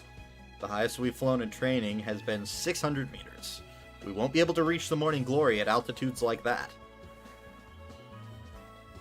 Suddenly, a strong wind blows. Oi, apply the dive brakes! Got it! When the glider is on the ground, lift will be created if wind hits the main wings. With winds this strong, if we're careless, the aircraft might start floating upwards. That's why we make use of the equipment used to reduce lift during landing. If the lift is at a low level, it will be okay even when the wind hits it. It's suddenly become very windy, hasn't it? This could be because of the morning glory. It's said in the book that when this occurred in Burkletown, Australia, raging winds were blowing beneath the clouds. We'll need to use a crosswind launch. Of course, when strong winds blow from the sides, the glider will be blown with them, so we need to use a special technique for takeoff. We haven't practiced it much, but we should be okay. Look, dawn's breaking!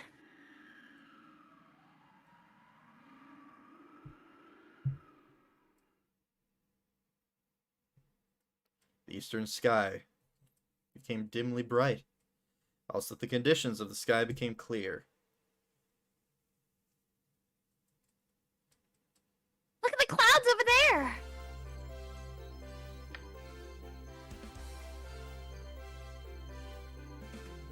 You got goosebumps? I got goosebumps. Dawn Like- hadn't broken yet, and the sky was still gloomy, but we could see the outline of the clouds.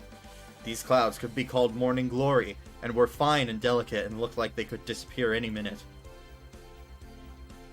Tori, prepare for launch! Roger! Everyone quickly got into positions. Amane and I got into our seats in the cockpit. Oh no, it's paused! Why you did this stream? Why?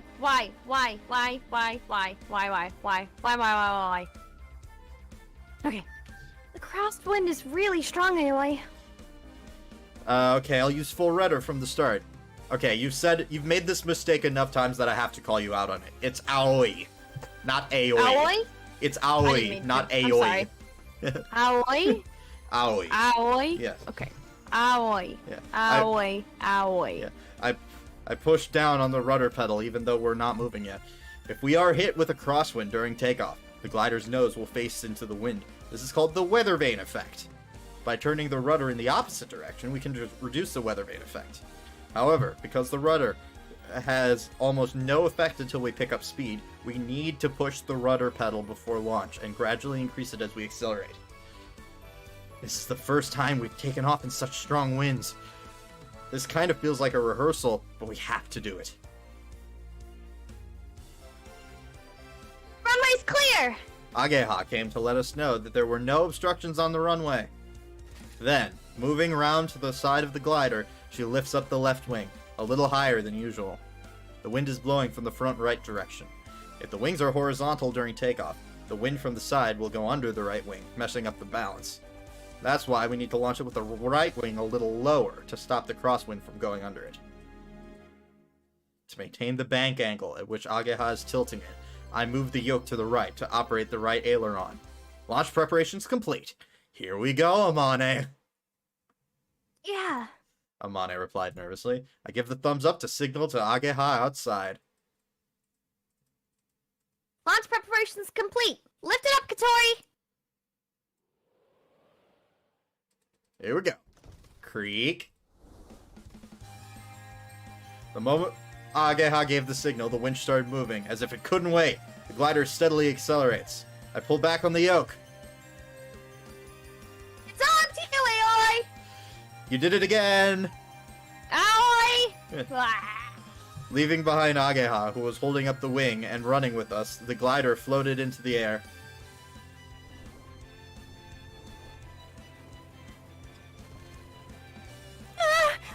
Ugh! The glider wobbled like crazy from when the crosswind hit it. You okay? Ow. Owie. Aoi. Owie. Aoi. Amane? We're okay. gosh. We've leveled out. Somehow we're alright. Roger! As we accelerate, the ailerons started working, and we are able to maintain the bank according to the crosswind. Tilting the rudder in the direction of the incoming wind, the glider steadily rises into the sky. Ugh, our airspeed is really fast. We're climbing much more quickly than usual. Even if it looks like we're flying at the same speed, if the headwind is strong, the speed of the wind hitting the glider, in other words, the airspeed is different.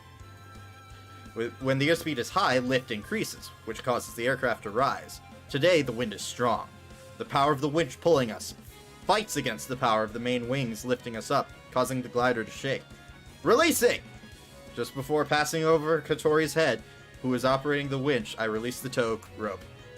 And it hits her right in the head. I'm just kidding. Woof. Freeing from the force that was holding us down, the glider was suddenly thrown up into the air. I immediately turn around to check that the tow rope has been released. Release confirmed. The launch is a success. Oops.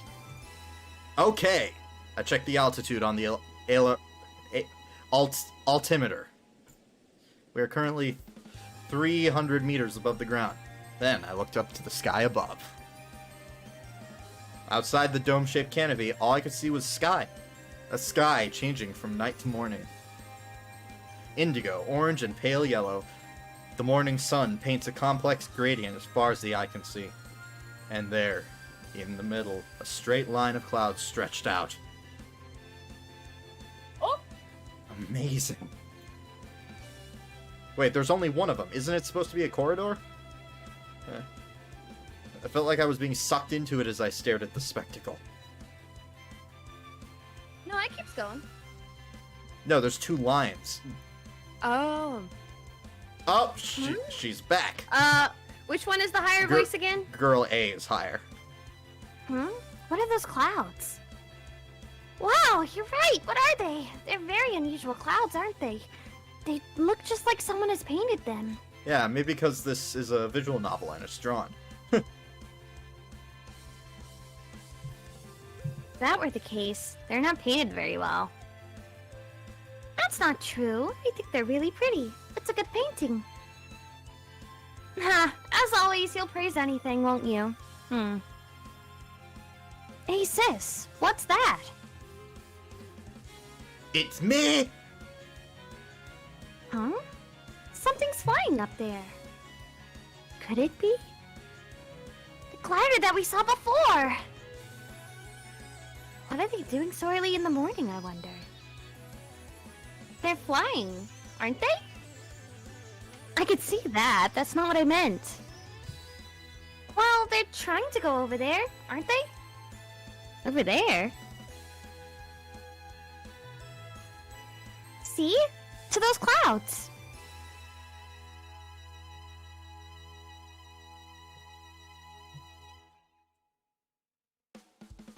It's so pretty. Yeah. It's so mysterious. How could something like this occur?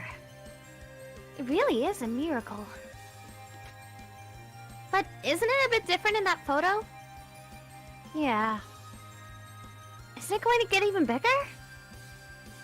I don't know. Where are Aoi and Amane? Aoi. No. Aoi? It's Aoi. You got it right. I was right. Okay. I keep second guessing myself. Wait a sec, I'll look through the binoculars. There they are. Where? Where? See, above the lake. It's just shown. Can we go back into the glider? Thank you. Whoa! Clutching the yoke, I somehow managed to maintain our position. The airflow is getting really rough. It's taking everything I've got just to keep our position. On days where the airflow is stable, I only need to hold on to the yoke lightly. However, in these rough skies, the glider is shaking all the time, and we don't know when it will be hit with sudden winds. I need all my concentration as the glider takes the wind. Are you okay, Oi? I'm fine. Oi! More importantly, there's no Y sound in his name. Here. I don't know why! I don't know why I do it. I just, Yeah. Can you search for some thermals, Amane? Understood. Amane looks outside the canopy to search for places where thermals may occur. Clouds are the markers used for finding thermals. Clouds are formed when the warm upward drafts are cooled in the sky. Therefore, thermals are usually below them. As I watch the variometer, I fly based on guesswork. Wait, what the shit. The variometer is one of the instruments in the glider and tells us whether it is rising or descending based on atmospheric pressure. If there is a sudden change in the barometer, it's possible that we've entered a thermal without realizing it. There's no reaction, huh? The reaction from the variometer was slow, and the glider was gradually descending. There, it's a cloud. Amane called from the front seat. Why not just go under the morning glory? They need to go above it, specifically. Yeah, but morning glory is a bunch of clouds. They're probably thermals there. Oh, true. Where? 4 o'clock. Okay, 1, 2, 3, 4, got it. Roger. I pull the yoke to the right and push the rudder pedals, and the glider turns. The rudder feels heavy. When the ailerons or the rudder take strong winds, they become heavier, but that means that their effect is stronger. Is that it? In my field of vision, I can see the small cloud Amane has found. It was a small, fine, elongated cloud. Please let this work. I feel like I'm praying as I fly under the cloud. We continue for a while, and we don't seem to be hitting any thermals. After all, we can't see them, so we don't really know if they are there or not. Where is it? I go to turn so that we can head towards another area. Then... woof. Whoa! Suddenly, the left wing lifts up, tilting the aircraft. Okay. Whew. Ow! This is it! Yes, I know! This wasn't the feeling of being shaken by a crosswind. A rising thermal grazed the wings. I quickly turned the rudder to the left. The variometer reacts. The glider was rising. We've entered a thermal. As we confirmed that, I continued to turn the glider. Thermals extend upwards through the atmosphere like a pillar. In most cases, the strongest lift is in the center, known as the core.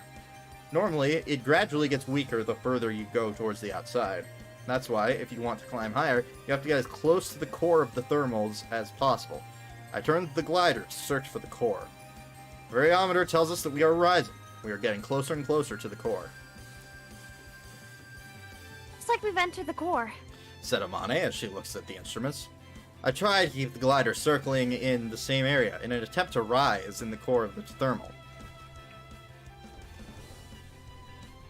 Alright, we're climbing! Through the seat, I felt that the glider was rising. It's jokingly called the ass meter, but you can feel all sorts of g-force through the seat, and is one of the sensations that are important for piloting a glider. That's because the thing that informs you of the glider's reaction the quickest is not the instruments, it's the seat that is in direct contact with your body. While getting a positive response and not wanting to lose it, I paid close attention while operating the controls. Ass meter. They're rising! Looks like they were able to find a thermal. Ahoy! Ahoy! Ahoy's busy right now. Amane, looks like it's going well. Yeah, right now. We are rising on the thermal. Our altitude has reached 500 meters. Yes, come on! It seems like the air throw is getting through. It's getting rough, but how about the sky above you? It's pretty rough, but we'll be alright. Aoi is doing his best. It seems like it's all going according to plan. Keep going! Go clouds! We really want to do that, but... Huh? What's wrong? 記録して If we rise a little higher, we'll leave this thermal. Huh? Why? The lift is weak and our rate of climb is slow. At this rate, we won't make it. We won't be able to rise any higher here. The G-forces that felt so strong at first were now getting weaker. We'd risen to a certain extent, but we are now just maintaining the current altitude. If we stay here like this, the thermal might grow and we might be able to gain stronger lift. Well, if we think about the time, that's quite likely that will happen. This is because thermals get bigger as the sunlight hits the Earth, which heats quicker than the air, and with this level of heat, the air close to the ground warms up, causing thermals to occur. Since last night was so cool, when the morning sun hits the Earth, more and more strong thermals will start rising. But we don't have time for that. If we wait a little longer for the sun to come up completely, the morning glory will disappear. We're getting out of this thermal. Understood. As we look up to the morning glory in the distance, we flew out of the thermal. We've traveled pretty far, haven't we? Thermals are often used to extend straight up like a pillar through the air, but actually they don't go straight up. In the same way that smoke is blown by the wind, thermals twist when hit by wind from the side. While we were climbing on the thermal that was leaning to one side because of the wind, we moved further away from the morning glory. The morning glory doesn't just stay in one place, as it is rotating as it rolls, like moving across the lake. If it gets too far away, then we'll have no means of catching up with it other than falling to increase our propulsion, which makes things difficult. Increasing speed. I push the yoke forward, pointing the nose downwards. While sliding down on the air, the glider accelerates. Whenever the nose is pointed downward, the ground always comes into view. Amane, who is scared of heights, stifles her screams. Amane, we'll be okay. This glider will not fall. I'll make sure of that. Yeah!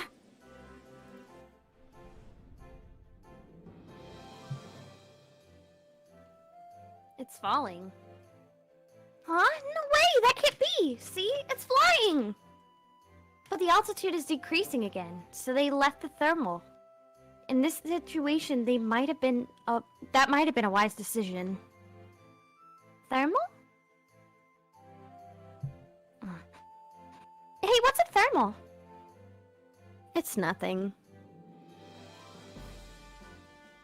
But they are still descending. They have to find the next thermal quickly.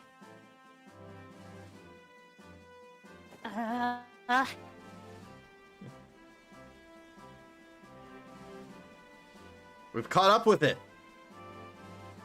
But we've lost a lot of altitude. Get back the altitude that we'd lost. We search for the next thermal. In theory, they occur more easily above ground that looks like soil or wide areas of asphalt, like parking lots. How about over there? Amane pointed toward the runway from which we had taken off. It was a wide area of soil in the sunlight.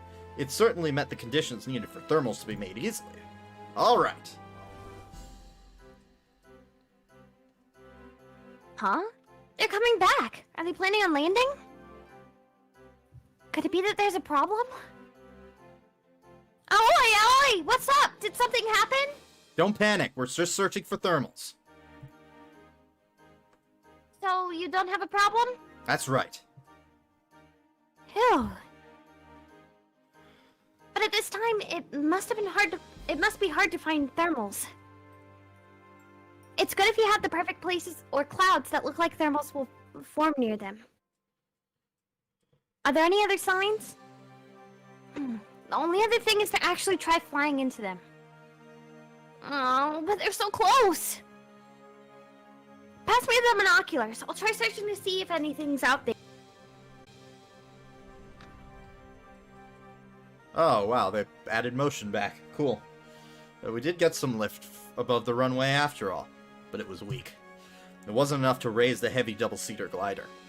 It must be because the ground hadn't warmed up enough to create strong thermals. Damn it! Aren't there any around here? In the meantime, the glider is gradually descending. Whoa! Ah! Then the wind came. Perhaps because of the influence of the morning glory, the airflow is being disturbed. The glider wobbles as it's hit by the strong wind, temporarily reducing the lift and causing a drop in altitude. I start to feel impatient. Should we have stayed over there after all?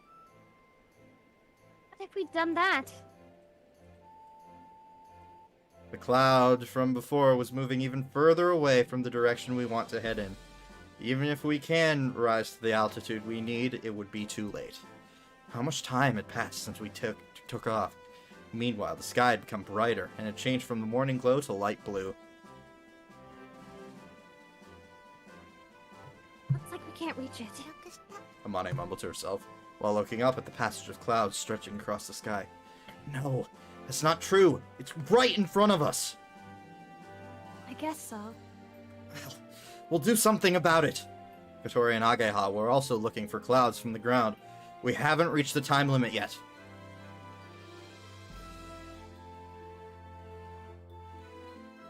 They're losing a lot of altitude. They can't find any thermals. Ooh! What will they do? At this rate, they won't reach those pretty clouds. Come on, you can do it! Doesn't matter how hard you try, you can't just make thermals appear. That bird of prey, a kite, is flying over there. It would be good if the glider could flap its wings like a bird. That's why I said that they should have an engine. Huh? What is it, Yoru? Looks like it's coming this way. Huh? You're right, it's coming towards us! Yeah, Aya and Yoru are their names. Come on, do your best! That's strange. There are no clouds like that in the sky over here either. Do your very best! You were right, Kotori. Yeah, no doubt about it. Even with the binoculars, it still looks tiny though. In response to Kotori's transmission, we headed across the lake towards Windmill Hill. There should be some thermals over there. But there aren't any clouds that seem to indicate thermals. Because there are thermals, it doesn't always mean that clouds are formed. I think that could be because the hill is on a slope. Do you mean that thermals occur more easily above slopes? Yeah. The sunlight hits the ground diagonally, right? But if the surface is also diagonal, the sunlight hits it differently. Directly. Directly, sorry. This concentrates the energy, warming it more easily. It's true. The sloping surface of the hill that we are heading towards is shining from being in the direct light of the morning sun. How is it, Kotori? It's there, I found it! It's a lot higher than the one just now. There's no mistaking it. I could see a kite. Wait, what the f... Is someone flying a kite? We can't confirm that from where we are right now, but it seems that a kite is flying above the hill. Kites are oh, it's a bird. The bird kite. Oh. Kites are birds that glide to high altitudes using upward drafts. In other words, there's a thermal over there. However, that doesn't necessarily mean there's enough lift to raise a heavy double-seater glider. But there's nothing else left for us to try. I didn't think of anything other than aiming for that point. Eventually, the glider crossed the lake and approached the air above Windmill Hill. What? Whoa! Suddenly, we were shaken vertically. The barometer told us that the glider had dropped sharply. We've been caught in a downward draft? I panicked, and the next moment, we felt a huge impact.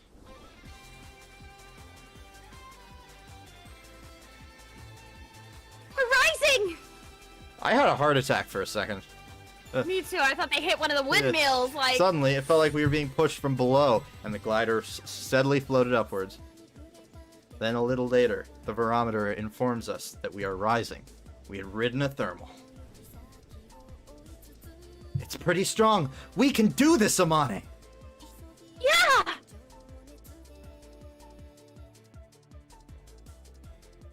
Aha! They're climbing!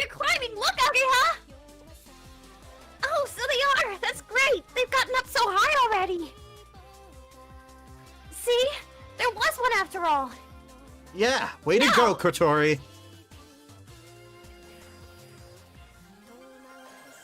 It's nice getting praise. Does it look like they can climb all the way up? They've got pretty strong lift. I think they can... Wait. I think that's supposed to be Katori. Okay. They've got pretty strong lift. I think they can make it. Take care of Amane. Leave it to me. That one I know is supposed On to to be the Ollie. other side of the clouds. Yeah. On the wings that you guys made.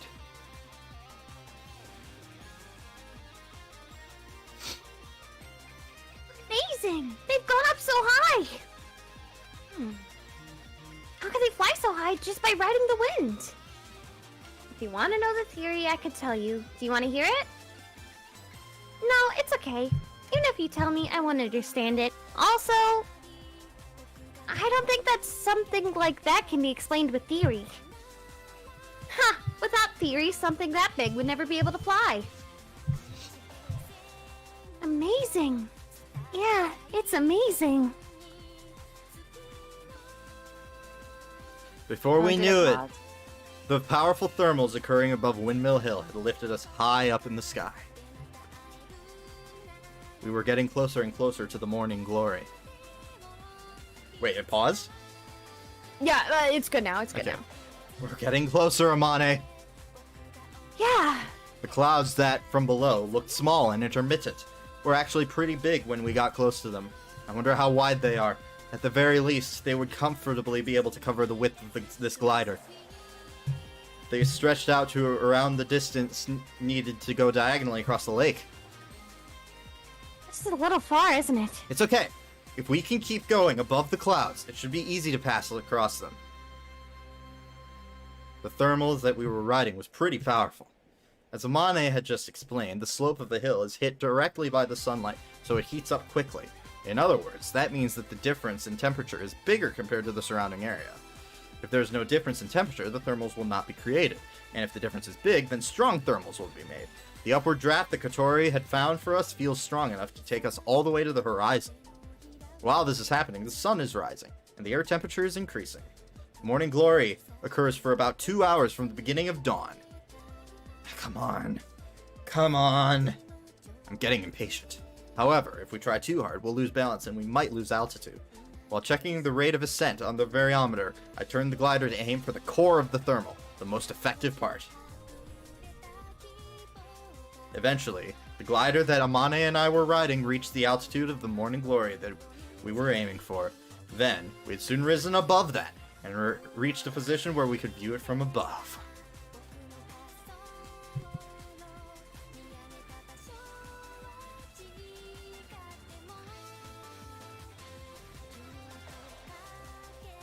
What an animation.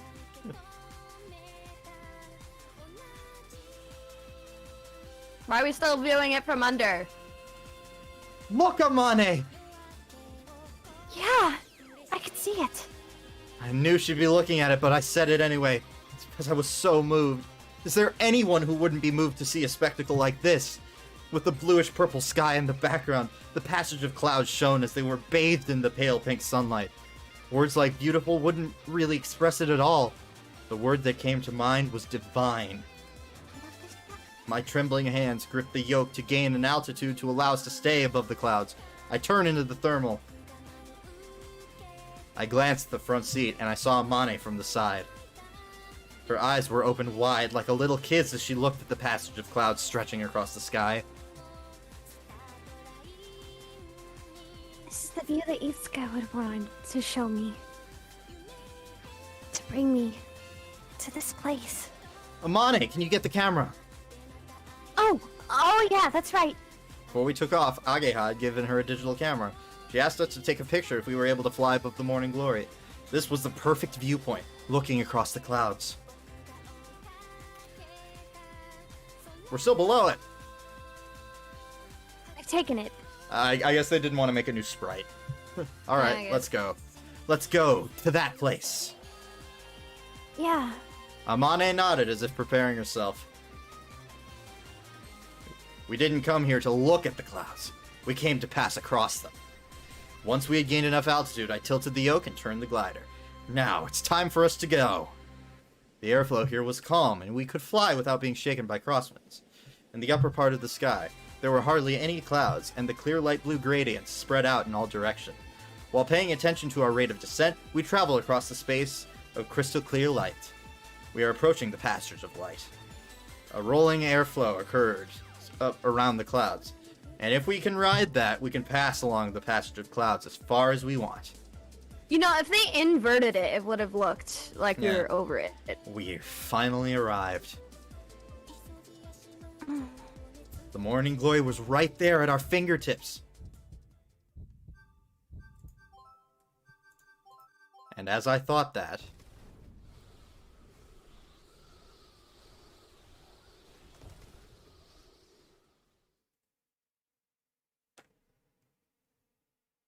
What just happened? all of a sudden, it happened.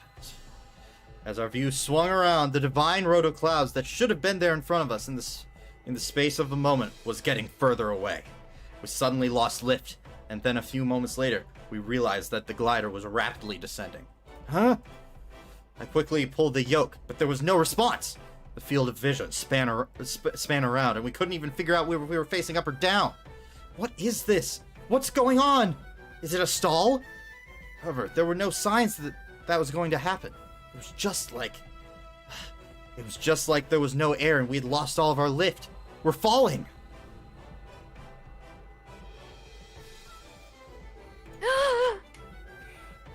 What is it? What happened? They're falling! No way! Give me the binoculars! This is bad. What happened? Oh, wait, come on! Oh, wait! Come in. Ahoy! Come in! Ahoy! I can't deal with that right now. The surface of the lake appeared from the other side of the canopy. We were falling with the nose pointed straight down. Ahoy! I'll level it out. In the heat of the moment, I didn't know which controls I used, and as I tried to lift the nose up and stabilize the wings, whoa! A shock ran through me that felt like the fuselage might be crushed.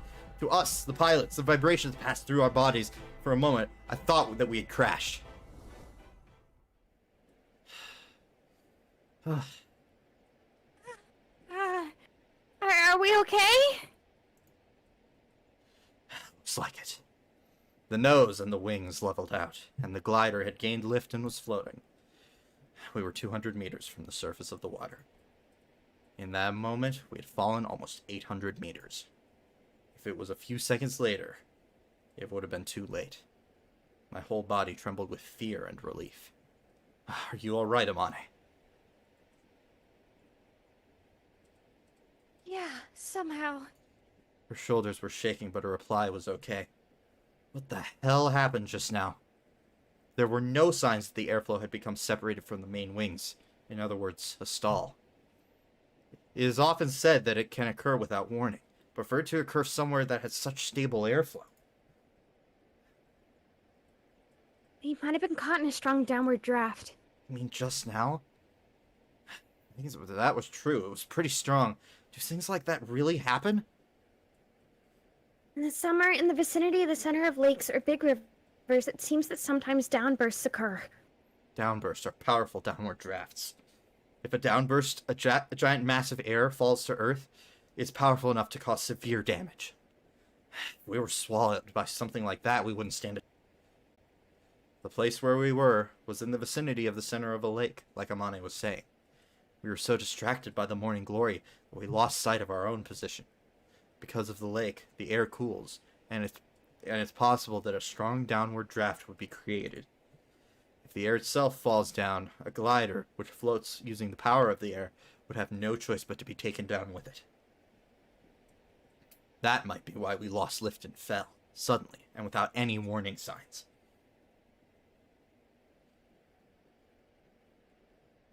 Ahoy! Amane! Please come respond! We heard Kotori's tearful voice over the radio. We're okay. Somehow we managed to level it out.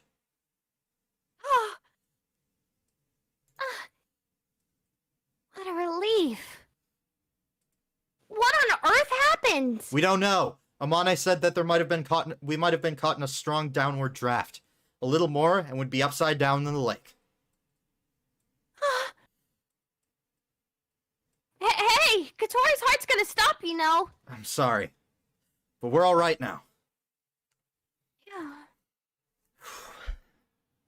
We failed, men and women. No, you made the picture.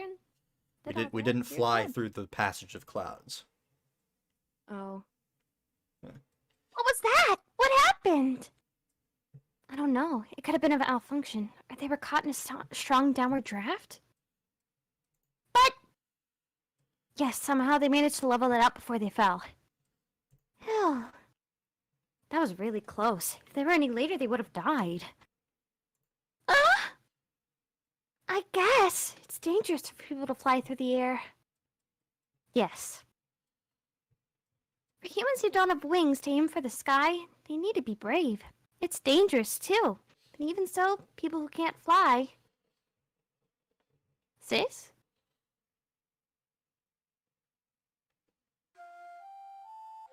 The morning glory! I quickly looked above. The place where we were just now is much farther away. It's dazzling to think that we were so high up. Let's go up one more time! It's no good, Aoi. We won't make it in time. Aoi. Aoi. Really? We won't know unless we try. As I shouted, I looked to the sky. At some point, the dawn sky had disappeared, and the sky was now filled with a clear blue color. Exposed to the sunlight, the passage of clouds was nothing like it was at the beginning, and was thinning out and gradually disappearing. I turned the glider towards Windmill Hill. If we have the powerful thermal from before, we might be able to make it. I will take Amane there.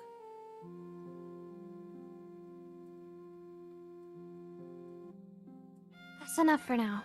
But...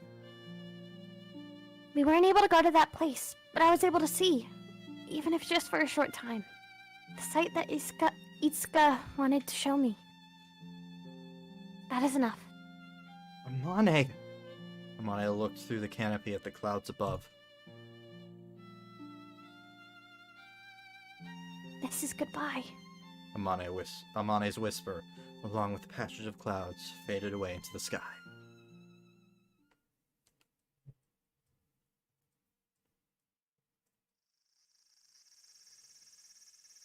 The last day of the summer holiday. Amane. Huh? Hey there, Aoi. Aoi.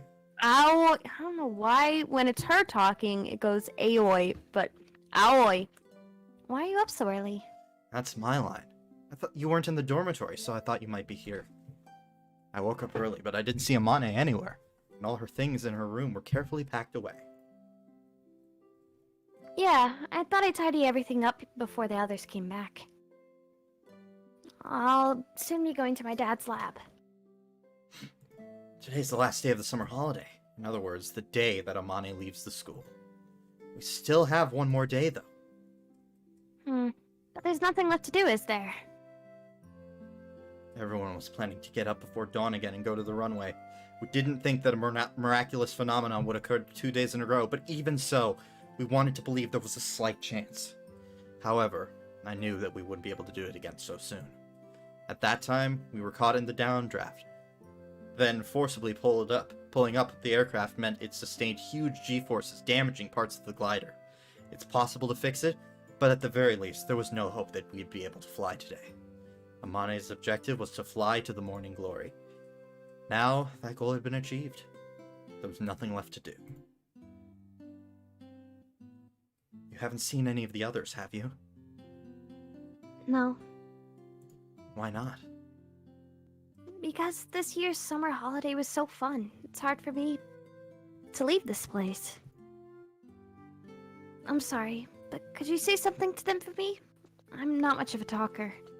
Amane speaks with a really troubled look on her face and continues to pack all of the things she had organized into a large travel bag. She's been living here a long time, so she has a lot of personal items. I'll help you carry it. No, it's okay. It's mostly things that I don't need anyway, so I'll just leave behind anything I can't carry. Amane speaks while gazing at her desk, which is still cluttered. As she looks it over, her gaze stops at the photo frame. Are you leaving this behind too? Yeah. She smiles as if to say, even if I took it with me, I wouldn't know what to do with it. Seeing her sad smile made all the feelings of regret that I'd bottled up come pouring out. I'm gonna continue it. I'll improve, and will definitely fly to the morning glory in the glider that you and the others have made. Sure.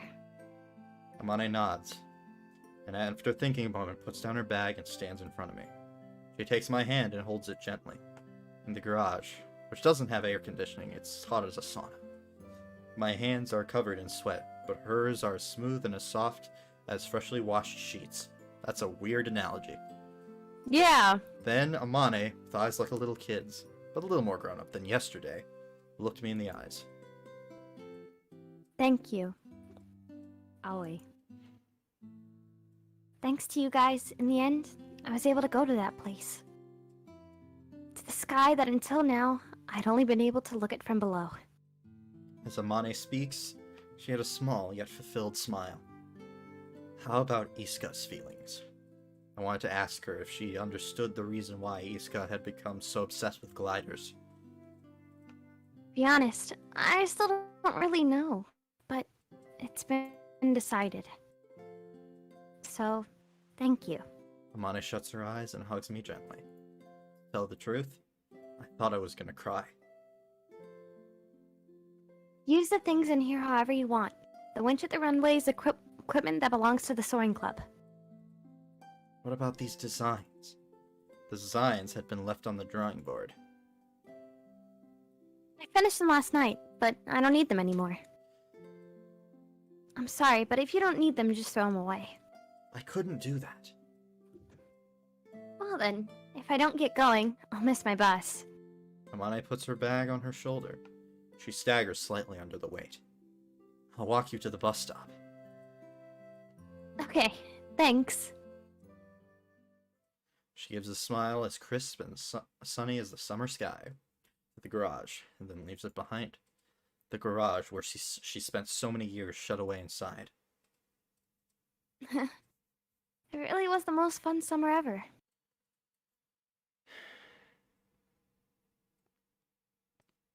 The next day. Oh no. I think you're about to see why I called Tobioka the biggest dickhead ever. The first day of the new school term. What were we gonna do now that we don't have enough members? We can't ask Anshan to help every time we want to do a flight. So what should we do about transporting the glider? What should I do about getting my pilot's license? While feeling downhearted at a sense of loss now that Amane had left, we discussed our plans for club on the way to the school in the morning. When it comes to continuing the activities of the soaring club, Kotori, Ageha, and I are all of the same opinion. Next time, we'll definitely fly there, to the passage of clouds. Our dreams that we were so close to but had not yet achieved. However, it was there, right at my fingertips. With that sense of reality, the dream was no longer just a dream. Now we had a clear goal in mind. All three of us had clearly envisioned this in our minds. That's why we don't have time to feel down. The thing that awaited us was... He still has to take Tori up. An unbelievable show of why Tobioka is a dick.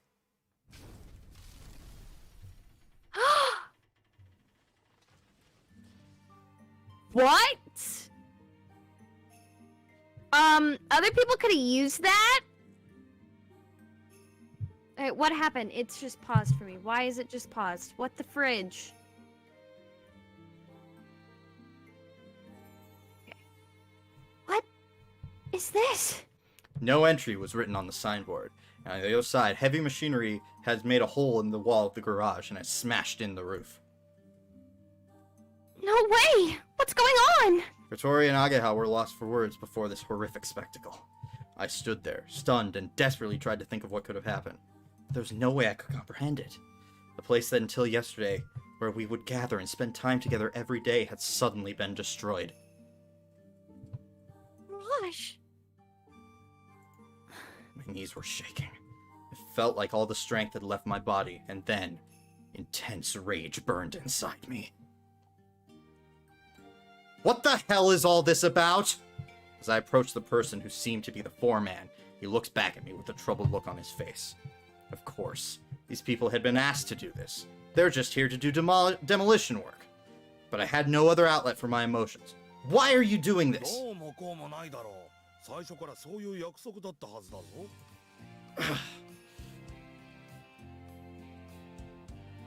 Mr. Tobioka. Mr. Tobioka just glared at me like I was being unreasonable towards the workers, meaning if I had any complaints that I should talk to him about it.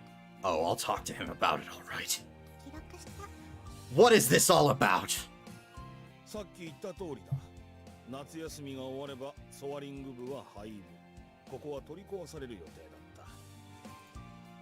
Other clubs could have used that. Even though we're still here?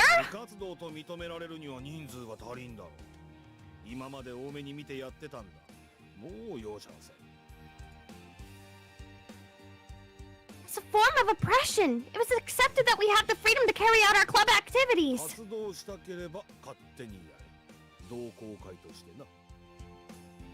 Tobioka, you son of a... Ahoy! Without thinking, I was about to go nuts, but Ageha stopped me at the last moment. Ahoy, you mustn't. She shakes her head in frustration.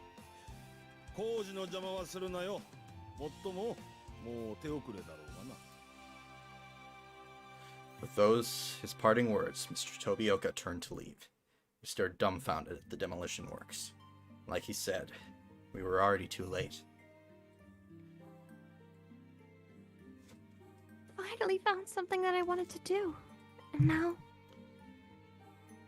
I've never had anything like this before. Yeah. Ageha hardly says anything as she quietly watches the demolition. As for me... Hmm? Hey, Oi! I climbed over the no-entry fence and walked into the garage.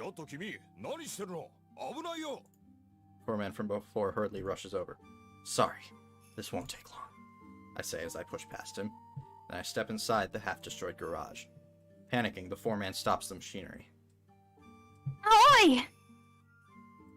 Oi! The inside of the garage was also badly crushed, smashed to smithereens along with all our memories. Emotionless, I rummage through it and pick out the things I was looking for. Sorry about that. It's okay now. I lower my head in a bow of apology to the workers and step outside the no-entry boards. Let's go. Oh, he got the, blueprints. Oi! Is that? These are the designs that Amane drew. She said that she had completed them yesterday. Amani's designs. Then there was the photo frame from Amane's desk. Inside it was the photo that had stirred us all into action. It's not over yet.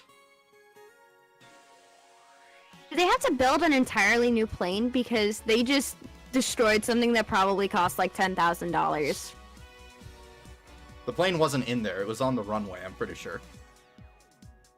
Okay, I hope so. But it was heavily damaged, so maybe. Huh? Hmm? I smiled at them with empty bravado, with a smile as bright as the midsummer sun. Can't let it end like this. We will definitely fly in our glider. Kotori, looking like she was gonna try, smiled at me. Yeah! Ageha, who had a defeated expression on her face, smiled once again. All right! A giant thunderhead was rolling in the clear blue sky. It is said that such clouds often go beyond the stratosphere, which means that the upward draft go all the way up there. Our dream isn't over yet. This is the beginning. Hell the fuck. Yeah, it is! Okay, the whole problem I have with that, they tore down a perfectly good building that they could have used for other clubs, even if their club was demolished. Or, like, you know, if their club wasn't a thing anymore. Here we go. You know, still could have been used for other clubs. Is it doing the opening again? New opening. Oh. Oh, by the way, no, this is not an ending. Mm.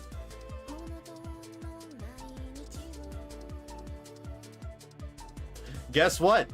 We're done with chapter 1. Are you kidding me?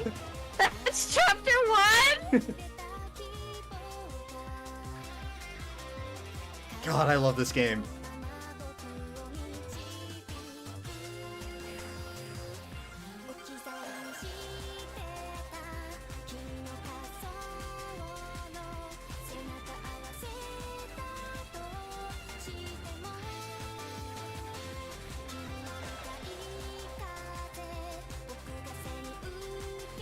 Aw.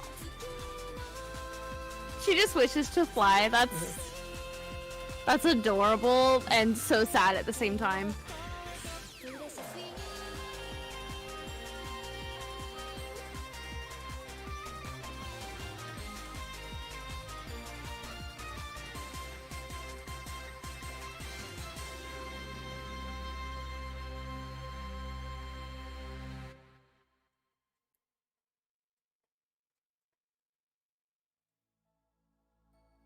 We're totally getting a new member, by the way. 2 of them, in fact. Oh, they go to the school too? Well, clearly it's not going to be at the school anymore. There is no soaring club at the school. Oh, right.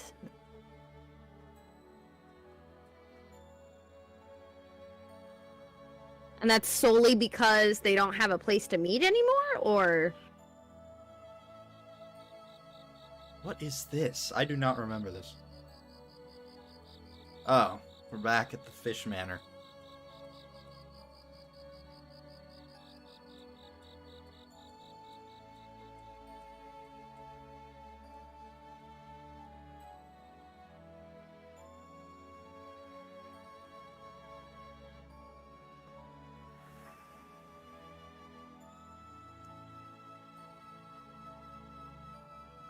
This is gorgeous. Whatever it is. I don't care what it is. It's gorgeous. Wait, since the chapter ended, does that technically mean we need to end here? What is this? I guess we'll find out next time. Next time on Dragon Ball Z! But it seems that the other 2 are going to be joining soon. Mm-hmm. But thus ends chapter 1. And now I hope you now understand why I talked so much shit about Tobioka. We've only gone through the prologue and chapter 1, and what episode number is this? We are on episode 6. And how long are each episode? Like 2+ hours? Okay, so let's just assume that each of them are 2.5 hours long. Yeah. So 6 times a half is 3. Yep. This is why I love this 3 game. hours plus 12. We've played a total of 15 hours of this game. And we've only just gotten done with chapter 1. Yeah. Let me just put it this way. There is literally a 0% chance that we will beat this game before Skyward Sword. Yeah. Yeah. Literally 0%. In fact, this might take twice as long. Who knows? I haven't beaten this game. Like, that should... And I've played through quite a bit of it. I've gotten to the romance scenes, and I have not beaten this game. Man. I need the romance in my life. But yo, the whole flying sequence with the Morning Glory, I had goosebumps the whole time. Yeah. How does a visual novel do that? It's like the best visual novel in existence. That's how. Like honestly. Oh my gosh. Like, it's cute, it's romantic, it's long, it's got a great story, and it's super wholesome. Mm. Like, what else do we want? Also, it's not a harem, even though there are multiple rats. But he's not with them all at the same time. Yeah, it's different universes. Mm-hmm. But yes, that is gonna do it for this. So you are free tomorrow, correct? Yes. So we'll do Skyward Sword then. Alrighty. Honestly, I'm really glad we got to this point, because I really didn't want to end this on a cliffhanger. Oh no, I was get just you. like, please don't let there be another Extend the Wings. Please. Until the end of the chapter. Or until the you know, garage destroying segment. Oh my gosh, that's just again, it's a waste, a complete and utter waste. Because again, the student council person said, "Hey, since you guys aren't officially a club, we're gonna have to ask you to vacate if you don't have enough members, because we can have other clubs like the band club or whatever use this building because it's still usable." But you know, whatever. Yeah, I can't say I hate that scene because Aoi's kind of a badass in that scene. Like, Yeah, he actually like, tries to do something. he goes hard on Mr. Tobioka. And you know, Mhm. we see his face. You can't everything to love about that. Mhm. But yeah, this was like, oh my gosh, as soon, like, it was at this point that I knew that I had made a good decision to play this game when I played it the first time. Yeah, a full 15 hours in, you knew. Yeah, I oh don't yeah, care. this game's good. To be fair, 15 hours. To be fair, it's taking longer for us, mostly, I mean, we're reading all the lines, and, Yeah, true. there's True. latency between the Yeah. streams, so reading the lines takes even longer. And, you But know, still, we're even talking. then, that's still about 2 hours. Yeah. So minus 3 hours, that's still 12 hours Yeah. of gameplay. Also, I knew that it was a slow burn romance, and I really like romance visual novels, and it was rated T, so I knew that it wasn't gonna be super like sexual. Bad, yeah.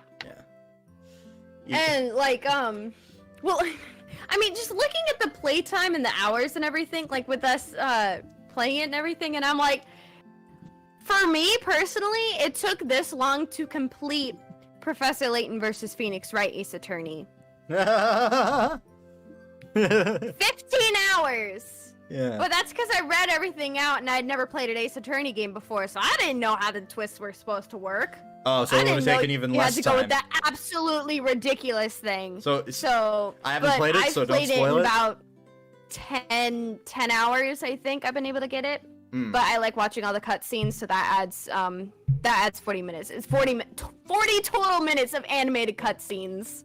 Same animators as Full Metal Alchemist. Like, it's epic, man. We need to play that. Like, If I to. find a way to do it, I will do it. But right now, the only way to play it is on 3DS, and I don't have a way to capture that. no.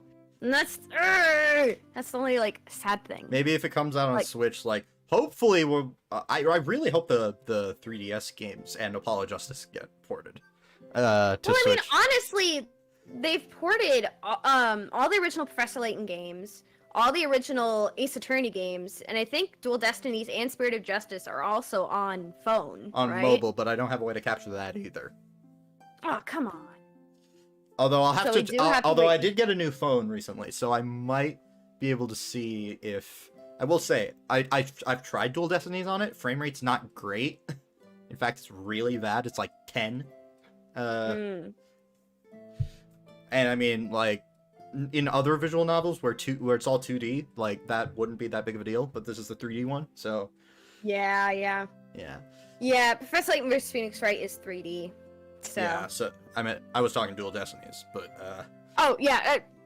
Well, I mean, like, comparing that, like, Yeah. if we did do that, it's 3D as well.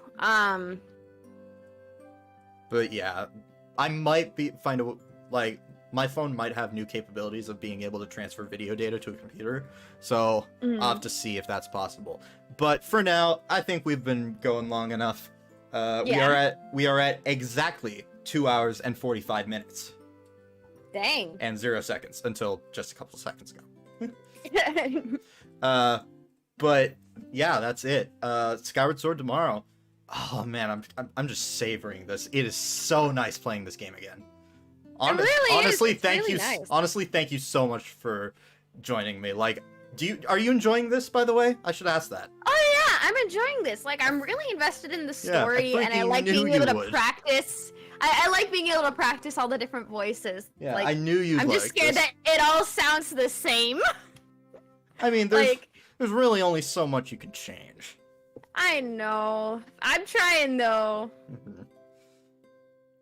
But yes, for like the 5th time now, we're ending it here. Thank you all so much for watching, everybody. We really appreciate it, and we will see you all tomorrow for Skyward Sword HD. Take care, continue testing, and best of luck in all of your future endeavors. Bye-bye.